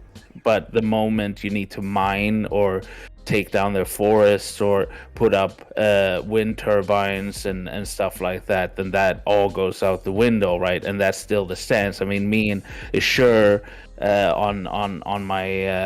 on my stream, we went through this paper. I mean, this article that someone from a Swedish university put out about. They were protesting that they were trying to put in a law that stated that to do studies about Sami culture and history about them, it has to have a certain amount of Sami people involved in the project, right? And she Okay. was like, I believe it was one, That's at it. least One, one yeah. Sami. Wow, Yeah. so if you could just Yeah. pay off one Sami person, like that's all you need. I think And to be clear, this was not a law proposal by the national parliament. This was a law proposal by the Sami parliament, which does not have the authority to pass laws. yeah, They yeah. can suggest laws, and then Yeah. the national parliament will ignore them. I think they also were like talking about what they can, like, you know, if they had to ask for permission from the Sami to do, right, to get context on this, we took their skulls and from burials and did phrenology on them, right? So when we just now returned their skulls. I mean, I mean, Sweden, we kind of invented like scientific racism. So sorry about that. Yeah. Sorry. Oopsies. You know? I mean, this all sounds almost identical to like the U.S. settler project of like, you know, between like the child killing camps, you know, the elimination of the culture through forced adoption, right, or just kidnapping. Just it's call it what it is. It was straight up kidnapping by the state. That's why the ICWA laws. I don't know if you have heard anything about that. ICWA. No. No, I mean, no. Okay, well, it pretty much was a law that was preventing indigenous children in the U.S. from, you know, being put up for adoption by the state once they're taken by the state because, I don't know, they live in poverty because there's very little industry there. And let's say, like, you know, some child welfare person from the state comes there and sees like a kid playing on the front lawn unsupervised. Well, you know, they're no longer like, you're obviously not taking care of this kid, so we're going to take him and then we're going to adopt him out to like a white family, right? And pretty much what that did was eliminate like an entire generation of people from like being raised within like, you know, the culture, or so to speak, you know, and just integrated to like pull them apart so that they couldn't flourish, they couldn't continue. Yes. Get passed down essentially. I mean, yeah. Sweden did that, but worse to the Roma. Right, right. Because Sweden, like, I think up until like the 50s, it was. Oh, no, I can't remember the details. I believe the protection of the white race was like enshrined in law up until like 1953. And You're then still doing better after than the that- Australians, though. But then after that, right, the practice of taking children away from Roma families and giving them to Swedish white families, it carried on, but they did it by just outlawing, like, I forget the wording exactly, but something like anti-social cultural practices or something like that. They do have that in the UK as well to target Romas, yeah. Yeah. It's more, all pretty more or simple. less making it illegal to practice the Roma culture and punishing them by taking their children away from them. Yeah. I mean, we had pretty similar laws in the U.S. for indigenous people because, like, you know, ultimately for their nation to exist would mean less of the U.S. to exist. So that was the logic behind, like, why they should not be raised within that community, because it's an affront to the existence of the U.S. And Australia, I think literally up until like the 80s, early 90s, had like bills and people like running on a platform of like keeping Australia white, you know, preventing like, you know, people from, you know, China and other Asian countries like the Philippines and stuff from being able to like emigrate there, you know, or at least putting like a limit on the amount of people that could move to Australia. You know, they also had like the whole child kidnapping by the government on indigenous people to either murder or adopt them out to white families to exterminate the culture. Mm. I mean, fuck. What was I gonna say? I mean, yeah, but that came also. I mean, with Sweden, with this, as I said, right, building this collective identity around, especially Swedishness, right, like Right. that this folkhemmet is a lot of things, right? It's very complicated. It's translated as the people's home, right? Is that where Which- the Volk is? well, it's kind of gets into the Volk stuff very much, right? And it very much, defined like this is what a healthy Swede is supposed to be like, and they're supposed to be Swedish, not Roma, not Sami, and all these other things, right? And like, and with that, even when it came to like disabled people, right? Like, it's Oh yeah, or, Sweden did hella eugenics. Did we not talk about that? a lot for a long time. A Yeah. long time. How long are we okay? talking? 80s? 70s, 80s, yeah. Yeah. Oh my god. I mean, forced sterilization of trans people was until 2013, Jesus fucking what? Yep. and I think trans people weren't allowed to adopt until 2008, something like that.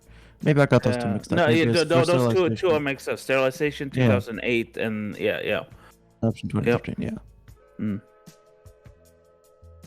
Yep. Yeah, Wilco, apparently the Swedes were like was it like chemical castration that they were doing? I think it was. No, they have removed uteruses on women. Oh They my were God. sued. And yeah. Yeah. That was if they wanted to go on with their transition, that's what they had to go. Sterilization was in 2013. Yeah. Then now the Swedish state has had to pay money to those people that got sterilized. On that when they're like, oh shit, no, maybe this was wrong. But also when it came to like disabled people, it was like normal to just kind of like you could just drop off like these undesirables, right, that you didn't want to deal with at these places, right? And here where I live, institutions, right? Where I live, I was admitted to a mental hospital once a few years ago, right? And right next to that was the building of Vipeholm, which is an institution that a lot of you, all of us have benefited from. Okay, you and everyone in chat, you've all benefited from it, right? Where they used to do experiments on the disabled people, right? By Children specifically. Yeah, children.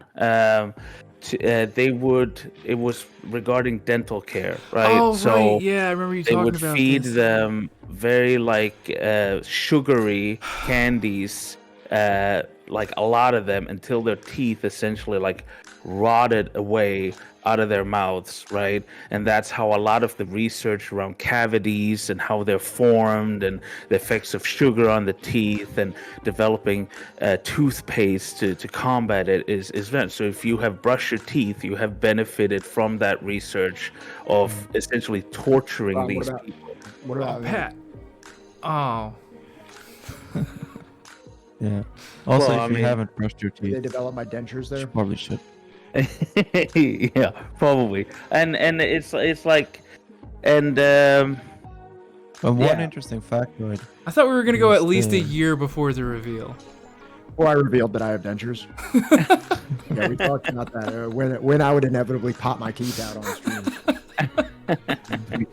Sorry, it had to be now we right now. know. Now we know. It was all a lie. One interesting fact is so the results of the experiment that the researchers concluded that it was best for children to only eat sweets once a week. Yeah. And that led to lördagsgodis, so Saturday candy, Saturday sweets, which is still a common expression in Sweden Yeah, today. So- yeah. It's a very dark Yeah. expression. I mean, it's when I was a kid, right? Like I didn't find this out until older, but it's like kids in Sweden, they didn't get candy. It was one day a week, right? And it was Saturday, right? Now, my mom, we switched it to Friday because that's what my mom grew up. But that was the candy day. You got to eat candy that one day, right? Now, I That's why think growing up.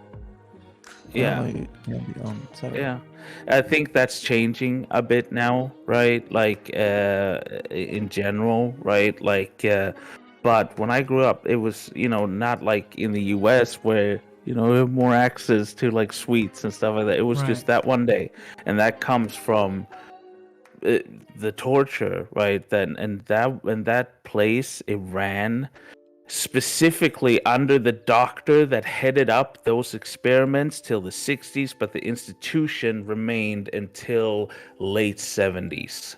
Wow. Yeah. Okay. One thing I just before, I know we're getting like deeper and deeper into this stream. We're covering a lot of topics. One thing I wanted to ask both of you before we get too far out, or before I'm sure one of some of you are on schedules, you may need to go or something like that.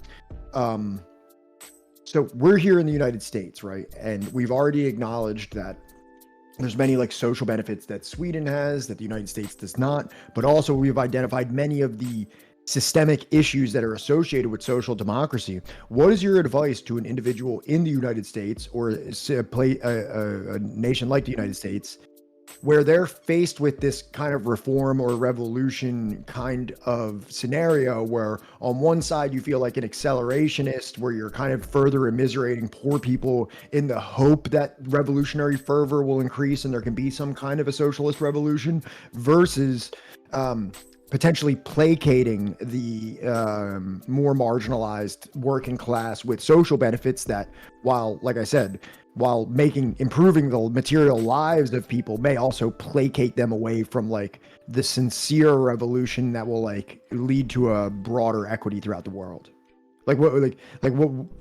As someone who lives in it, what would your advice be to someone in America as they go forward?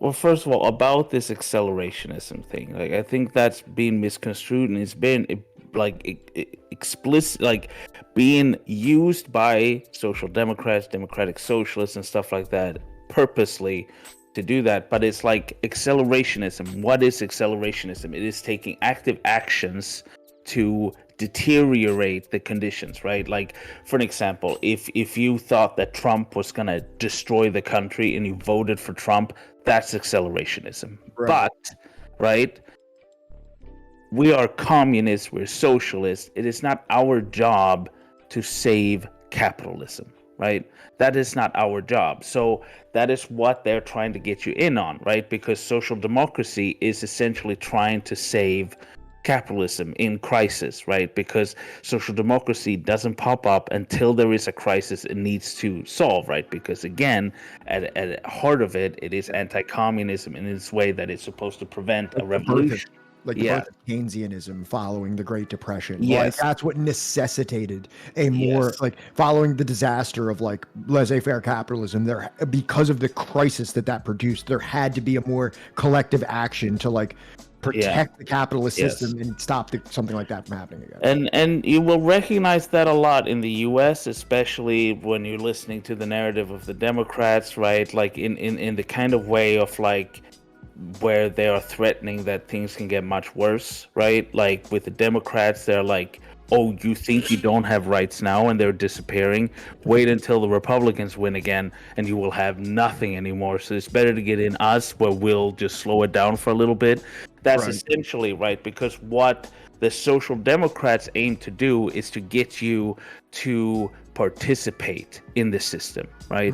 And participation in the system is built in such a way where it's meant to waste resources and it's meant to waste money, right? It's an indirect means of action, just like using the free market to get people to build houses. It's an indirect way of getting things you want to do, right? It's you're putting money and time and effort into getting someone elected to where they might be able to do something, but then the system is set up to, even if you get a bunch of candidates in there, it is so diluted that they can't at the end of the day do anything significant, right? But at that point, the labor that you possess and the time and effort that you possess have been directed to where it doesn't threaten the state, right? So try to think outside of the ways that they want you to move, right? Because it's very cleverly set up, right? Because you have these, like, they open avenues to you. This is how you can engage politically, right? But the ways you're able to engage are non-threatening to them, right? Right. And that's how they set everything up. So you need to start thinking outside of this, right? You need to realize, first of all, that even though you don't have capital, there's one thing that you have, and that is labor, right? Yep. And labor is something that we usually forget about in a society where it's so capital focused, right? Where it's like to do anything, it primarily capital, but capital doesn't mean anything. It's the labor that means something, right? So when it comes to like creating organizations and so on, right, the Social Democrats will come after those too, to co-opt them, to bring them in, to become part of the state apparatus, like in Sweden, where unions are just essentially a part of the state now, right? Right. They are not separate. They're not in opposition to the state anymore. They're essentially just another organ within the state, right? So what you need to do is you need to find alternative ways. First of all, to if you have communities that require help, right? How can you affect that to create materially better conditions for them without having to necessarily go through this diluted way of going through the state, right? That's first of all. And then it's building organizations, right? Unions and so on. But it's more than that, because unions alone, as I said, are susceptible to being caught up in this thing, because they do not have any kind of central leadership like a communist party that can organize them. Because if unions are left to themselves, they will start to first of all argue for very profession specific concessions, right? That can also pit unions against each other, right? So therefore there needs to be a united front with the unions. So you have a lot of unions being created in the US right now. It is important that they do not stand alone, right? That they eventually find a ways to connect, right? Stalin said that that's through a vanguard party, right? That it's like whatever you like, a communist party, right? But in any case, in any way you can get them together, because a union is a gathering of political power, right, that the working class holds, right? And the moment you trade that power for concessions, right, you get rid of it, right? Because it's the capitalists buying that political power for trinkets, right? Nothing, right? And it's like Hakeem has a video on the UBI. If you have the political power to ask for UBI, you have the political power to go even further than UBIs. Right. Okay. Yeah.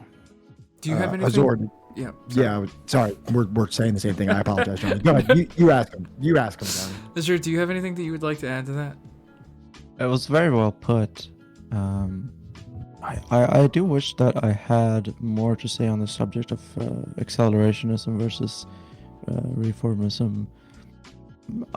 I feel somewhere, somehow, that it is a bit of a false dichotomy, and I'm not a big fan of the accelerationism argument.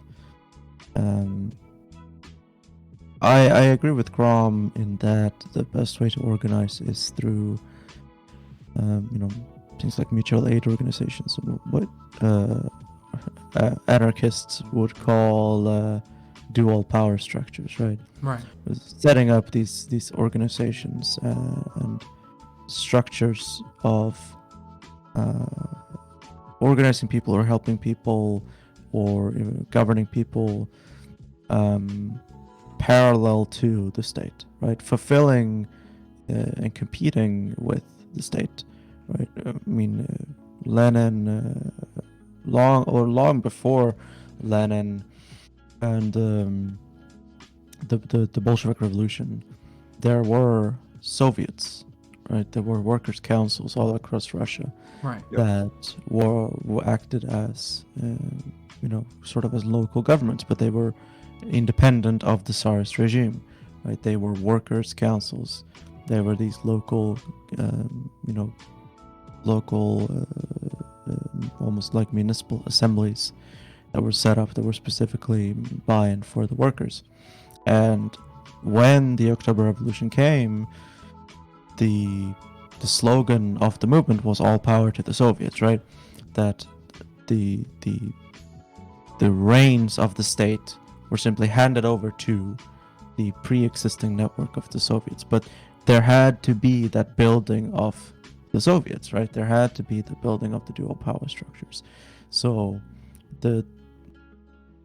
with accelerationism, you can't just make capitalism as bad as possible and then one day there's a revolution and then there is socialism, right? Has to be a groundwork, right? There has to be something that when there is an opportunity for power to shift in a country, there has to be something to take that power, right? Yeah. And Right. in Russia, 100 years ago, that was the Soviets, right? But the principle is the same. It can be whatever, but the idea is that you need to have some kind of a network, some kind of an organization that is there to catch people who fall through the cracks, right? When we talk about social safety nets, right? You want a social safety net in the US, create one, right?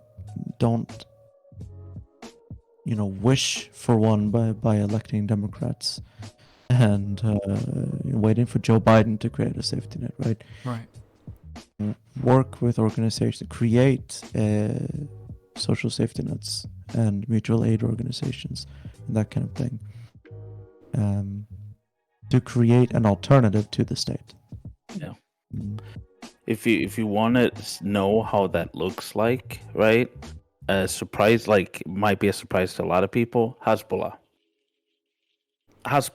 is doing that. Mm-hmm. That's their role in society. They have created an alternative kind of safety structure for people, and that's why they're popular.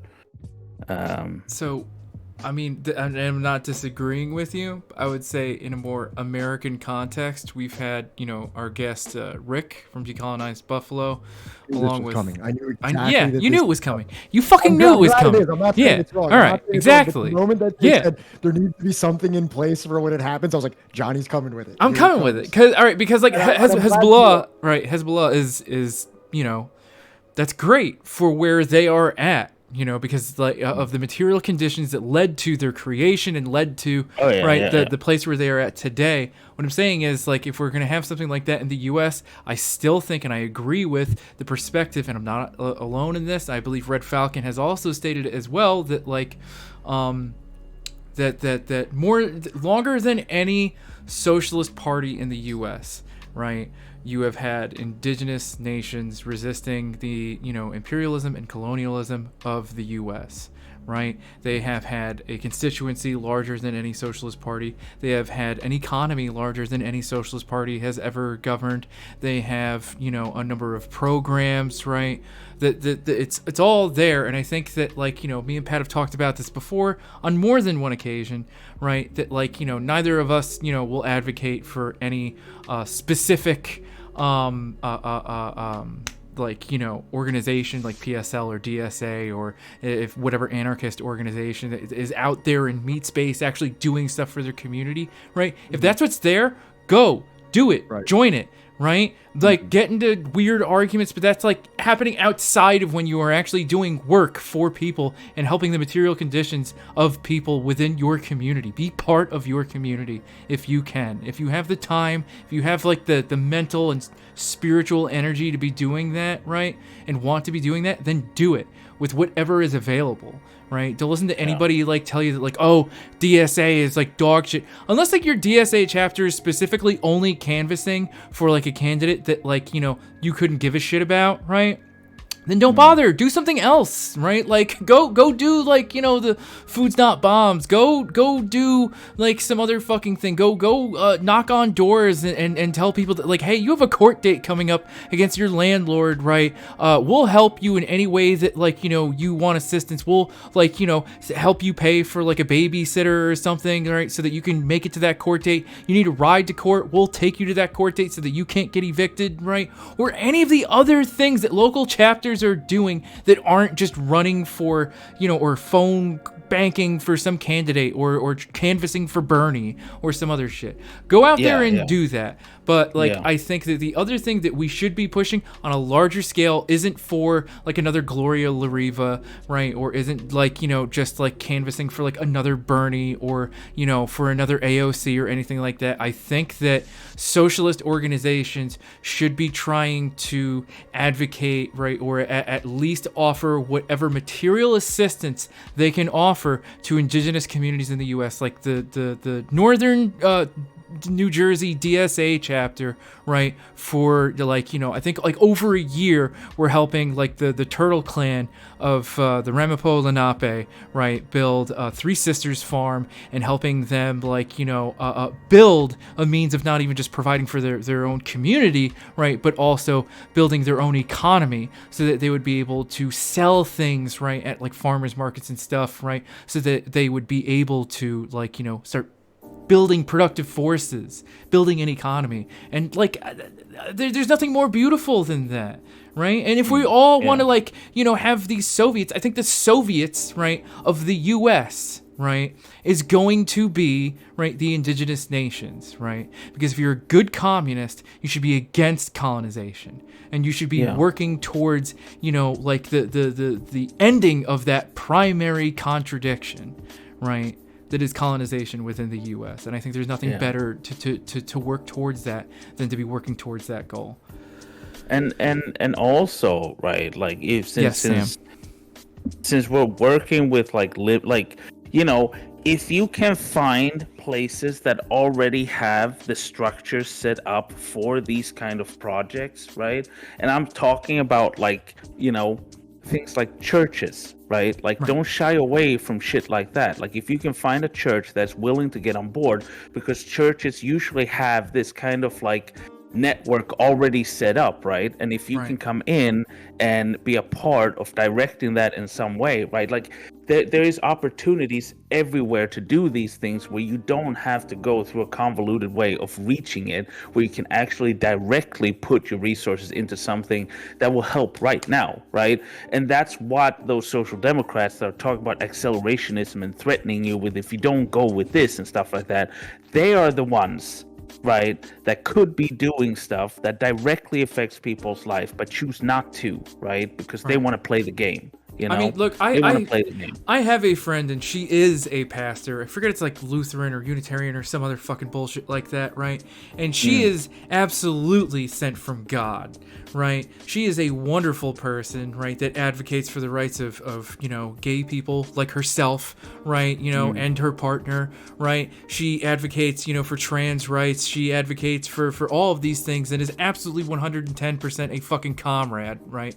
So the idea that like, every single church and every single Christian within the U.S. is some like, fucking rabid anti-communist, anti-LGBTQIA plus person, right, is absolutely inaccurate. And the idea that like, the social gospel isn't something to be revived, right, and supplant like, the prosperity gospel within the U.S., like, get your fucking head straight. The Christianity isn't fucking going anywhere, but there will be new movements within any kind of faith. And I think that like advocating for a liberation theology is going to get you further ahead in trying to, create whatever fucking better world you think awaits us, right? Advocating for that is going to be way easier than like every church in the US needs to be fucking burned, or that like every person that believes in God needs to be sent off to some kind of like, fucking re-education camp. That's fucking clown shoes shit.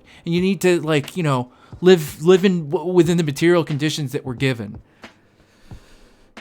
Yeah. Yeah, I mean, yeah, that's one way of doing it, Frenchie. Yeah. Yeah, no, Frenchie's got their head on right. Yes, Yeah, yeah. that is it. If that's what is available, then do it. Talk to Yes. people. Yeah. And as Sure pointed out, right? If these organizations, because like the thing is, right?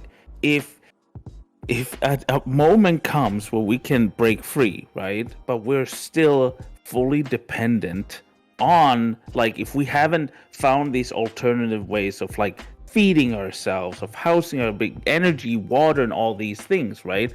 It will all be taken away from us, and we will be starved out of any potential revolution that we might start, right? So these things are important. The work starts now, right? It's like people like to think about this clash that's going to come. Forget about that. You're not going to predict it. You're not going to know what it's like or how it's going to be, right? Like, it's, instead of focusing on that, it's like, how do we prepare for that? Like, and that is mostly just by going out and looking at the needs of the communities right now, and then at the same time building these power structures to be able to kind of like move away from the dependency on the capitalists. What were we gonna say, Pat? Oh, I was just going to say that I understand, especially, and both of your answers were very, very compelling. But I do recognize that the way that I framed that might have been a little bit too overt, and as Azure said, maybe creating a false dichotomy between accelerationism and social democratic, like lukewarm reforms. But you have to be part of the solution. Right.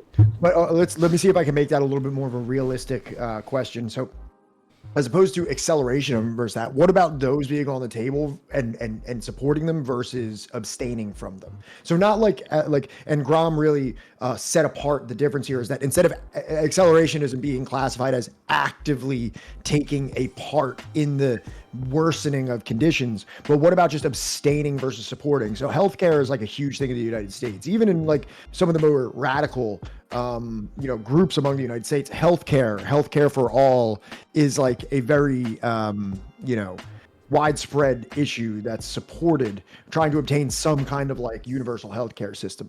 Now, would supporting that institution be like compromising to a detrimental degree, or is it like, should it be supported by the working class and socialists in the United States? In your opinion, as someone who lives in a social democratic country? I don't think that it's detrimental. Now, the problem, and it's difficult to separate them, right? But the problem becomes when more and more of your time is dedicated to canvassing and trying to get politicians elected, right? When more and more of your time as an individual or as an organization, as a political party, is spent playing the liberal democratic game, right? Right. There's nothing inherently wrong with supporting politicians, certain politicians, or electoral campaigns, or certain initiatives like healthcare reform, right? But when that is all that you're doing, then you're really doing nothing at all. Yeah. Yeah, that's honestly why I left the DSA, is because in 2019, right, when Bernie already had like a unionized campaign team and everything, right, the national organization was spending like, hundreds of thousands of dollars or whatever on like voting software and shit, and it's like, it was like less than I think like a week after the Christchurch shooting in New Zealand, right? That I'm like, there's so many other fucking things that we need to be devoting our time to, rather than worrying about like, if we're gonna be able to get fucking Bernie elected, right? If we're like the allegedly largest socialist organization operating within the US. And that was like, that's where I just had already like reached my breaking point. I was like, I'm so fucking done with this. I'm so fucking done with this. You would have voted for Bernie, right? If it was like Bernie absolutely. And it's just like, Look, I You're didn't. trying to give like the broadest context to this, Yeah. really, like, you know, not have it be like a black and white. It's not. None of this is. And like, you know how like how I was advocating for working with indigenous nations, right? Not every elected representative within these indigenous nations, right, is going to be like a commie or like hard left or any of this other shit. None of the things that we are operating with within or with, right, is perfect by any stretch of the imagination. I'm sorry, I didn't mean to cut you off, Grom. Oh no. I mean, yeah. To that regard, I mean, both me and Ashur, we vote, right? And I'm a Marxist-Leninist, and Ashur is, I don't know what Ashur is. Very communist. I like it. I try to cloak myself in that mystery also.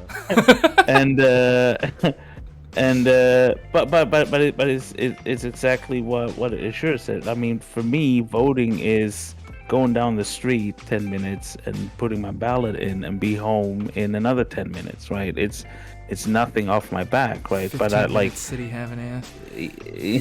You know, I mean, it's when that then, like, as I mean, I'm just repeating essentially what Ashur said. When that just takes up the time, right? Then you're fully kind of like, you're like, because your time, if I want to stress this enough, as someone who has problems just going outside sometimes, right? If you're a person that's able to get out and do something, that time is valuable, okay? That is a resource, right, that you shouldn't squander willy-nilly, okay? It is like you being, if you're able to participate in something, take your own time to participate in a charity or an organization or something like that, right? Because not everyone is able to do that, but if you're one of them, that is valuable, okay?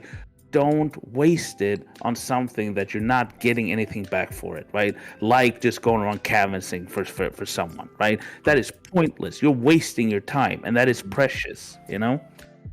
Wow. Yeah, those are really satisfactory answers there. I'm very pleased with all that. Because I think that, like, look, they overturned, you know, Roe v. Wade. All right. Like, they are, like, in Florida, they are, like, straight up, like, you know, banning not just, like, you know, gender affirming care for trans people. Like, the law is so vague that, like, you're not even going to be able to get a fucking prostate exam. You're not even going to be able to get, like, you know, a breast exam for breast cancer, right? Like, that's how vague the laws are. Like, even it's going to have harmful effects even for, like, you know, the most, like, hardcore supporters, right, of these measures are going to get fucked in the end. And we're heading down a path that, like, you know, it was never going to end any other way, right? The ratchet effect, right? That, like, you know, we, even if we did have unions, right, what amount of, you know, ability would they have to be able to resist this? I mean, we talk about, like, you know, a general strike, every, like, a couple months, right? You see it on the internet, like, oh, we're going to do a general strike or anything like that. Here's the thing. We have no means of lasting a general strike. All right. I feel like, you know, COVID was like a pretty good exercise, and that, like, you know, we can last maybe, like, you know, a couple weeks, right? You know, maybe a couple months, right? But a general strike in this country would probably take well over a year. Well over a year of you being able to afford to get, like, you know, groceries to people who will not be able to pay you. Well over a year of, you know, no matter what the weather is, like, you know, being able to get people to have power, you know, for lights, to be able to take care of their kids, right? Well over a year of all of the things, right, that happened during COVID, like keeping people from losing their homes and getting evicted. And that's without any protections from the state. If anything, you'll have the state actively trying to get people evicted, trying to punish people for taking part in something like a general strike. And that takes, like, a vast network, right, that doesn't cave across the nation, right? Yeah, and specifically one that needs to be pointed out as well, again, with the labor, right? Like, it's not just, like, when you're talking about connecting all these things, right? If you have, like, you have nurses, you have like doctors and stuff like that. It then becomes that they will perform labor for the striking effort, right? Like, Right. because they don't only have the resources. That's why these needs to be connected, right? Because we know how this works, right? If a larger company wants to get rid of a competitor, it'll starve it, right? They can lower their prices because they have the capital to do so, Right. and starve out that smaller company to where they'll go bankrupt way before the big company will. Even like look at Venezuela, right? Venezuela was fully dependent on its oil incomes. The rest of the world tanked the oil prices just because they could last longer than Venezuela could, and force them into the situation they're in essentially right now. Right? And that's what they'll do to you in a strike if you do not have the structure set up. Frenchy Boy brought up an excellent point. You need a strike fund for the regs and a strike fund for the scabs, because, like, trust me, if the only answer you have to somebody who's willing to be a scab is that, like, well, I will beat the shit out of you, right? You better fucking believe that, like, the cops are not going to be on your side. Right? You need to be able to pay people off. You need to create some kind of incentive that, like, please do not work the job that we are trying to, not do right now. And it's like, it's just, I don't know. It's incredible that people think that, like, oh, all we need is, like, enough of, like, this little meme to be passed around on the internet, and people will, like, we'll get together, and in a month, we'll take over everything. I mean, how good is the meme? I mean, what are we talking? What meme are we talking? They can't fire all of us. Yeah. We're so smart, aren't we? All of us. Baldwin's Ghost says there's some mine workers in Alabama that have been on strike for like 2 years, and the only reason they can hold out is the well-organized funded strike fund. Right? The one thing that, like, I consistently fucking talk about is the logistics. Well, that and a bunch of other things, but logistics, right, of how, like, a party operates and how any kind of, like, movement on the left would work. And that's why if I ever win the fucking lottery, you better believe I'm creating a fucking media company, and it's going to be, like, the most well-designed propaganda, like, machine. Machine. The roots of universal healthcare system in Sweden is actually in sickness funds created by the labor movement. So you had local labor movements, but also the unions would, like strike funds, just have funds that everyone would pay into, and then someone got sick, they could take money out of it.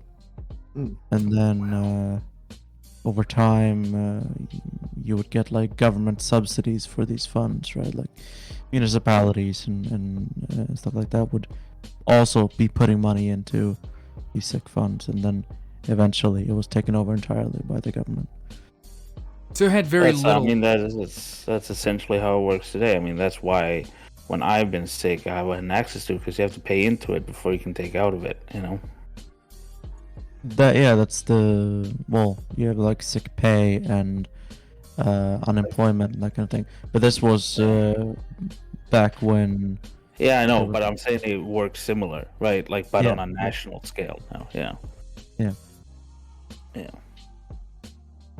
Hi, a radical leftist streamer recently said world would get into starting fighting against capitalism if AWS Sever fall for two. What is AWS?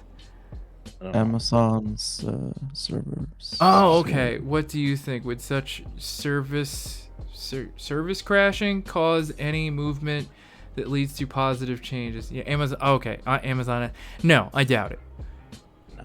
No. In AWS, I feel like a large number of websites use AWS. Probably not the ones associated with. I don't know. I feel like a lot of the internet relies on AWS. But like, I mean, this is like an accelerationist talking point. I don't think that anything's gonna happen just because the internet goes down. Right. Yeah. I mean, like, you know, 2 Polish farmers, you know, were killed by a missile strike, and we still haven't seen World War III pop up, you know, or technically how you're looking at it, World War IV, but, you know. Not to a lack of trying, because they did not try. But then it turned out it was the Ukrainian missiles. Yeah. It was And then like, it oh, very shit. quickly got turned off the news. Like, Let's get this out of here now. not in other news. No. So ridiculous. I don't think any server crashing of any kind is going to cause, you know, global war. I think that, like, you know, if Russia invades Finland, maybe, I don't know. I don't think that's something that they're trying to do. No, they're not. Yeah, but like, Don't say that though. Don't say that. Don't put that out into the world. Don't. what? Putin would never invade. Finland. Yeah, wait, true. I did say the same fucking thing about Ukraine. Yeah, so It's bad for business. He'd never do that. Yeah, I said it. I mean, too. like I didn't the think- fucking the CIA, like the State Department said that Putin would never invade Ukraine. Yeah. No one Fuck, thought he actually would do it. That's wild. But we watched on stream this really like so is, you know, Hollande, right, the former is it president of France, right? Uh-huh. Yeah. So he got prank called by these people thinking it was Poroshenko, right? Yes. And the most like kind of shocking thing is there that Hollande was like talking about the Minsk agreement as like a delaying tactic to arm Ukraine, right?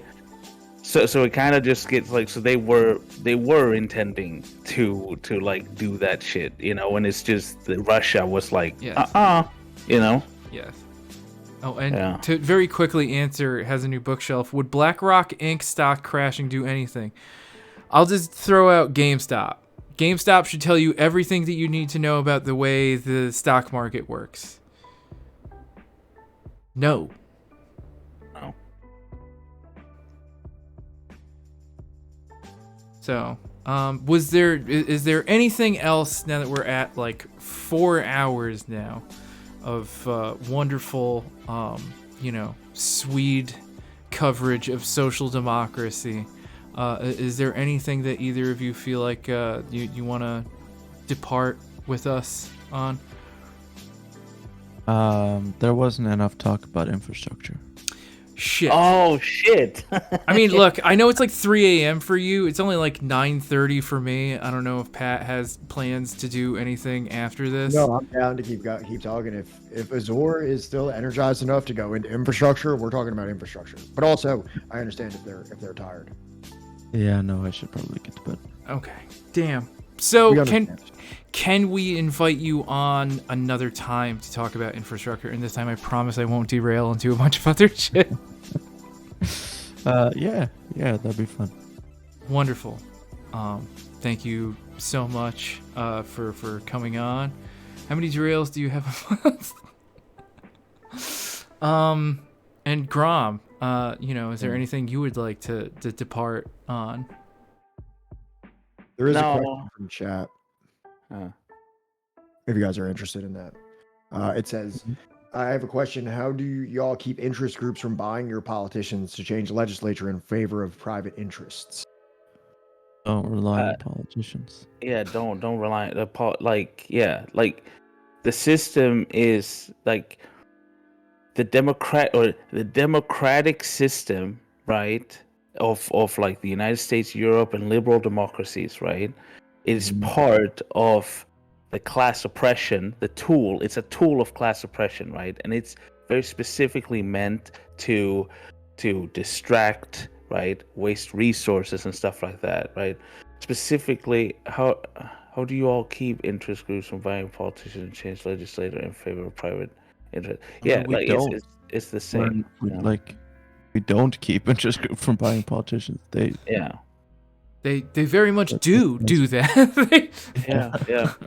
That's how it's set up, right? Because capital is power, right? Capital is It's like it's your ballot is not what is being voted on. It's capital. Capital is what is the votes. Okay, not your ballot. It's capital, and that's the same in any capitalist society.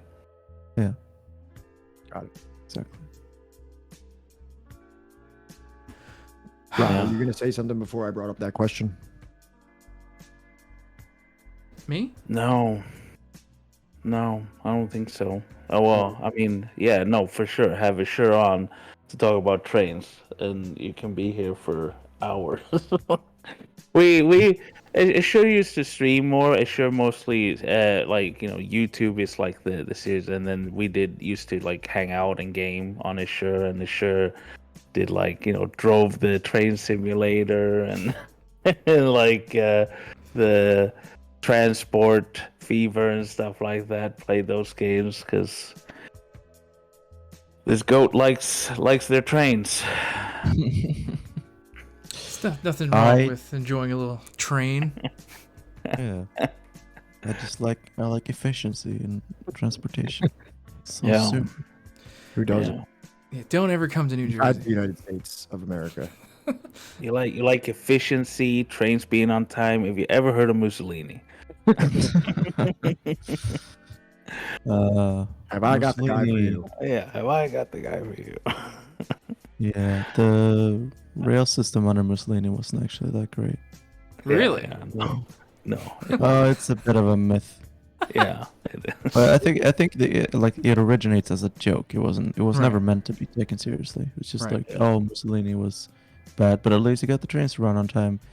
Yeah, But right. It wasn't like an actual historical statement that the trains were well managed under Mussolini. Right. Yeah. The kind of linchpin of that joke is that like, oh, also all of the Everything else sucks. yeah, like Yeah. all of the people that were non-Italian were like cleansed, and like years of bloody civil war where like hundreds of thousands of people died and suffered and starved.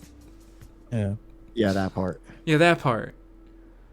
Yeah, the thing about the trains running on time for some reason became the focus, and it's what everyone remembers. For some reason. Italy did not have like a what's the word, exemplary rail system. Like they had Right. a nationalized rail system before Mussolini, and then Mussolini took over. It was a little bit. It was fine. Like he kept it running. It was a bit mismanaged maybe.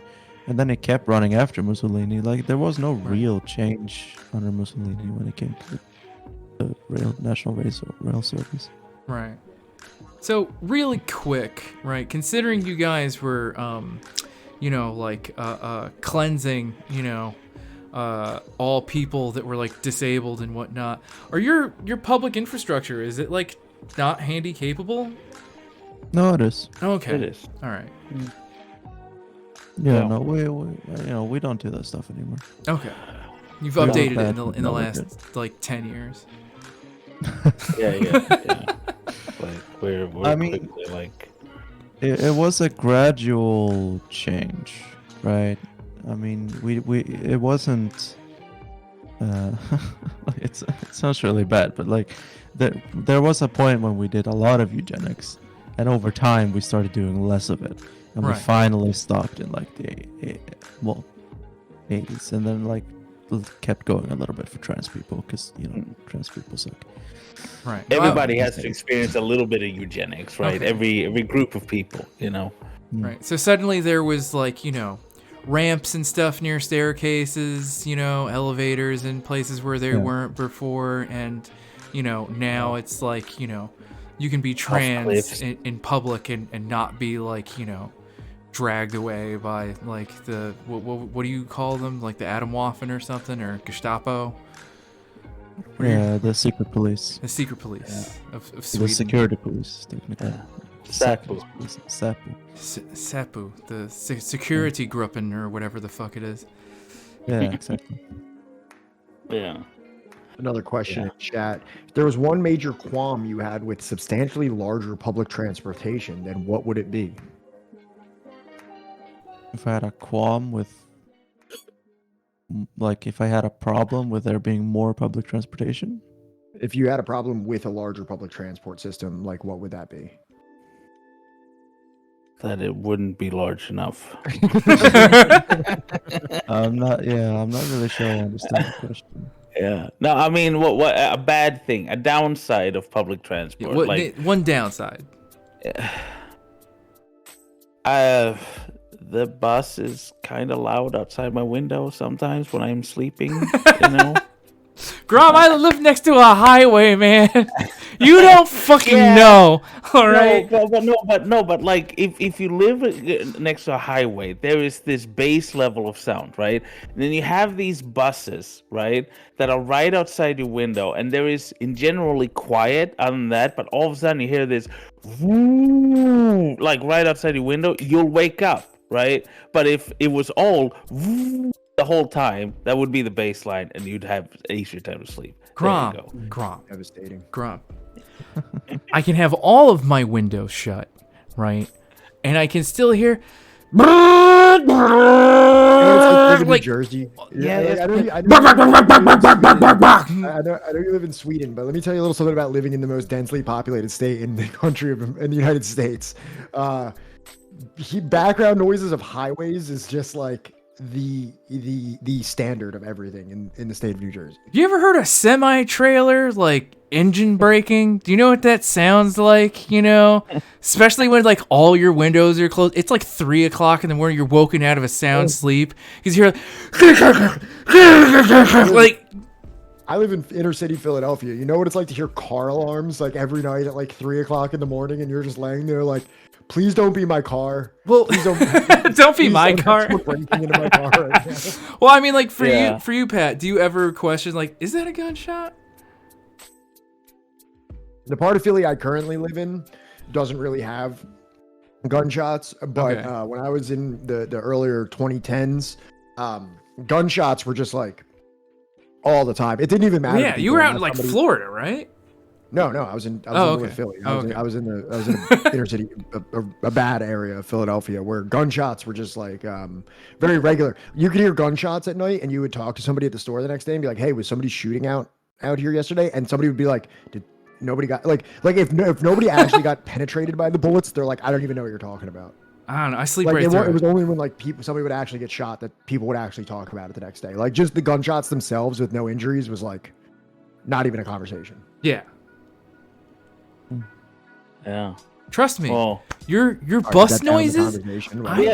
but also like Oh, I lost my. the thing with like U.S. homes. I Your can't home hear is it. made out of paper. You do realize that, right? Like you build houses out of paper, right? That's not like, you know, like if like I'm sitting here in my apartment right now. There is half a meter thick concrete wall, right? Concrete that is wall? separating the concrete wall, right? This is an old house, right? Yeah. Like Brick U.S. and homes. concrete. Yeah, U.S. homes is literally, look it up, literally made out of paper. Bro, I can hear my downstairs neighbor fucking like all the fucking time. Yeah, Yeah. because it's a sheet of paper between you two. Yeah. Pretty Yeah. much.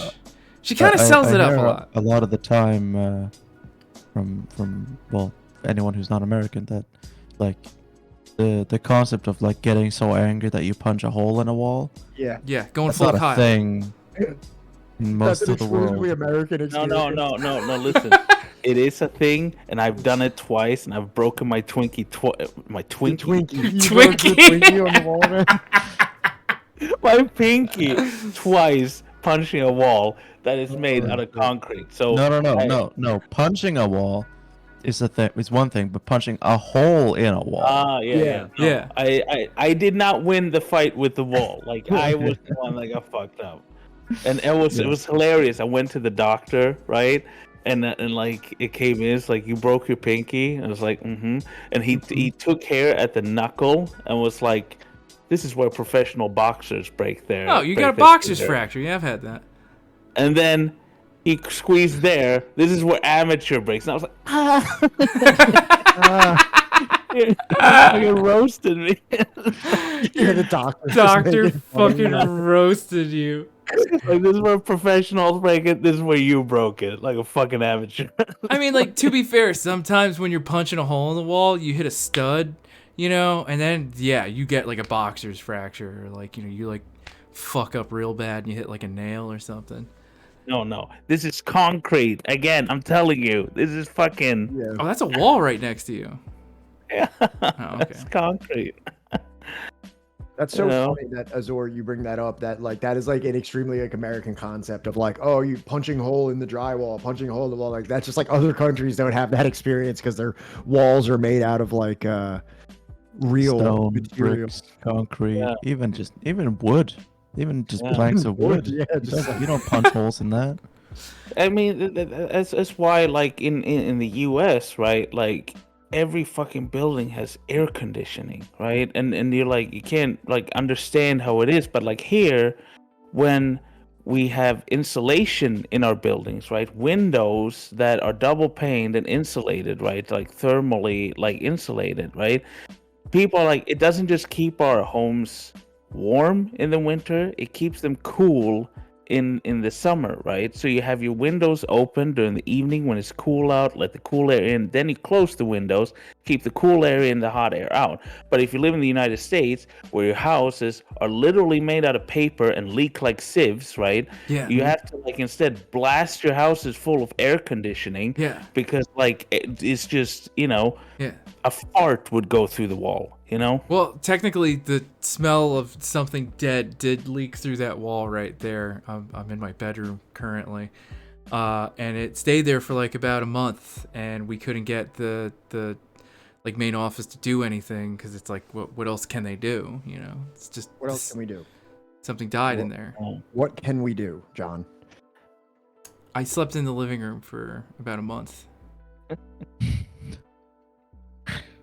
What do you expect us to do about that in the Yeah. building that we own and that we rent to you? Not have me smell a decomposing corpse? Well, sounds like a problem between you and your walls. Yeah. Yeah. We didn't put the corpse there. Did you put the corpse there? Yeah, it sounds like No. something you might have done. No, no, what, are you I doing, what are you doing back there on those walls? nothing. Yeah. Well, it wasn't doing nothing. I feel like we Yeah, could have my gone. pay- We could have gone over infrastructure by now. I feel like. I Yeah, feel like we could have. exactly. Well, I don't know if you noticed, but Well- you kind of, I didn't want to expose it, but you kind of lulled Azor in with that Mussolini content. You could have. I should have. I should have. But you let it slip away. I let the moment go. Oh, save that for another one, because it sure has some things to say. So is it specifically like for next time? Just so I know, is it specifically like Nordic infrastructure, or is it like infrastructure like in No. general? No, just anywhere. Okay. Everywhere. Name a place. Is it- Name a place. Is it like, you know, hating on like, what's up, Sean? Is it hating on like not just bikes type shit? Like, do you watch that shit? Yeah, I watch Not Just Bikes. I Okay. like it. I mean, you're very, like, because you brought it up with me, and it's like, I get it, right? Like, the solutions in there are good. It's just like, it's just like, you know, they never tell you like what is required, like, and all that stuff is like, you know, with neoliberalism, that stuff, like, the more neoliberalism kind of like hits, the harder and harder that kind of like human focused anything becomes, right? So, and that's what like Not Just Bikes doesn't really tell you. It's just kind of like, look how fucking shit it's over here, and look how good it's over there, which just contributes to the problem of people looking to the European social democracies Right. and being like, that's the model, right? Because they have this, right? But if somebody has like the Netherlands, right, which the Netherlands is a neoliberal fucking hellhole, okay? Like, it is the most like neoliberal country in all of Europe, right? It is an anomaly, right, that they have that human-focused kind of like infrastructure, right? And that's what like those channels do not point out, which causes people to kind of like be like, oh, let's just have it what they have because I want to have that, right? And it's, it's the stuff's good. It's just it doesn't give the people the right impression. Right. That we just in 3 years we can have Denmark style fucking bicycle lanes and fucking all this other shit. Yeah. I mean, with generous enough spending, like bicycle lanes aren't that expensive. You could. I'm just saying, like you could theoretically. Could. You would sell out the revolution for a few bicycle lanes. I mean, a tram? Yes. Heck yes. Fuck this revolution stuff. I'm in. How often do the trams run? Like, 10 minutes. Is it a 15-minute city that I will be living in finally?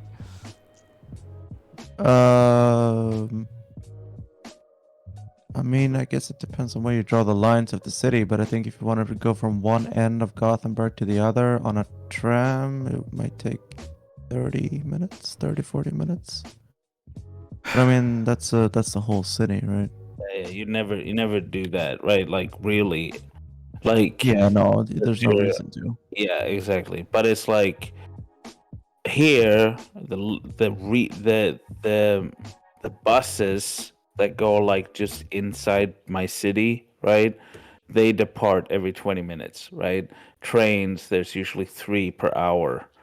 That goes to each destination where I am, right? Then that also depends on where you are, right? Again, if you become more rural, there's less and less and less, right? But especially if you're on routes that are specifically feeding into the major places like Malmö, where I live, which is the 3rd biggest city, right? The cities that are outside, that are on the train lines that feed into that, right? Like, those will be very well connected with public transport, and you'll be able to get everywhere quite quickly. For example,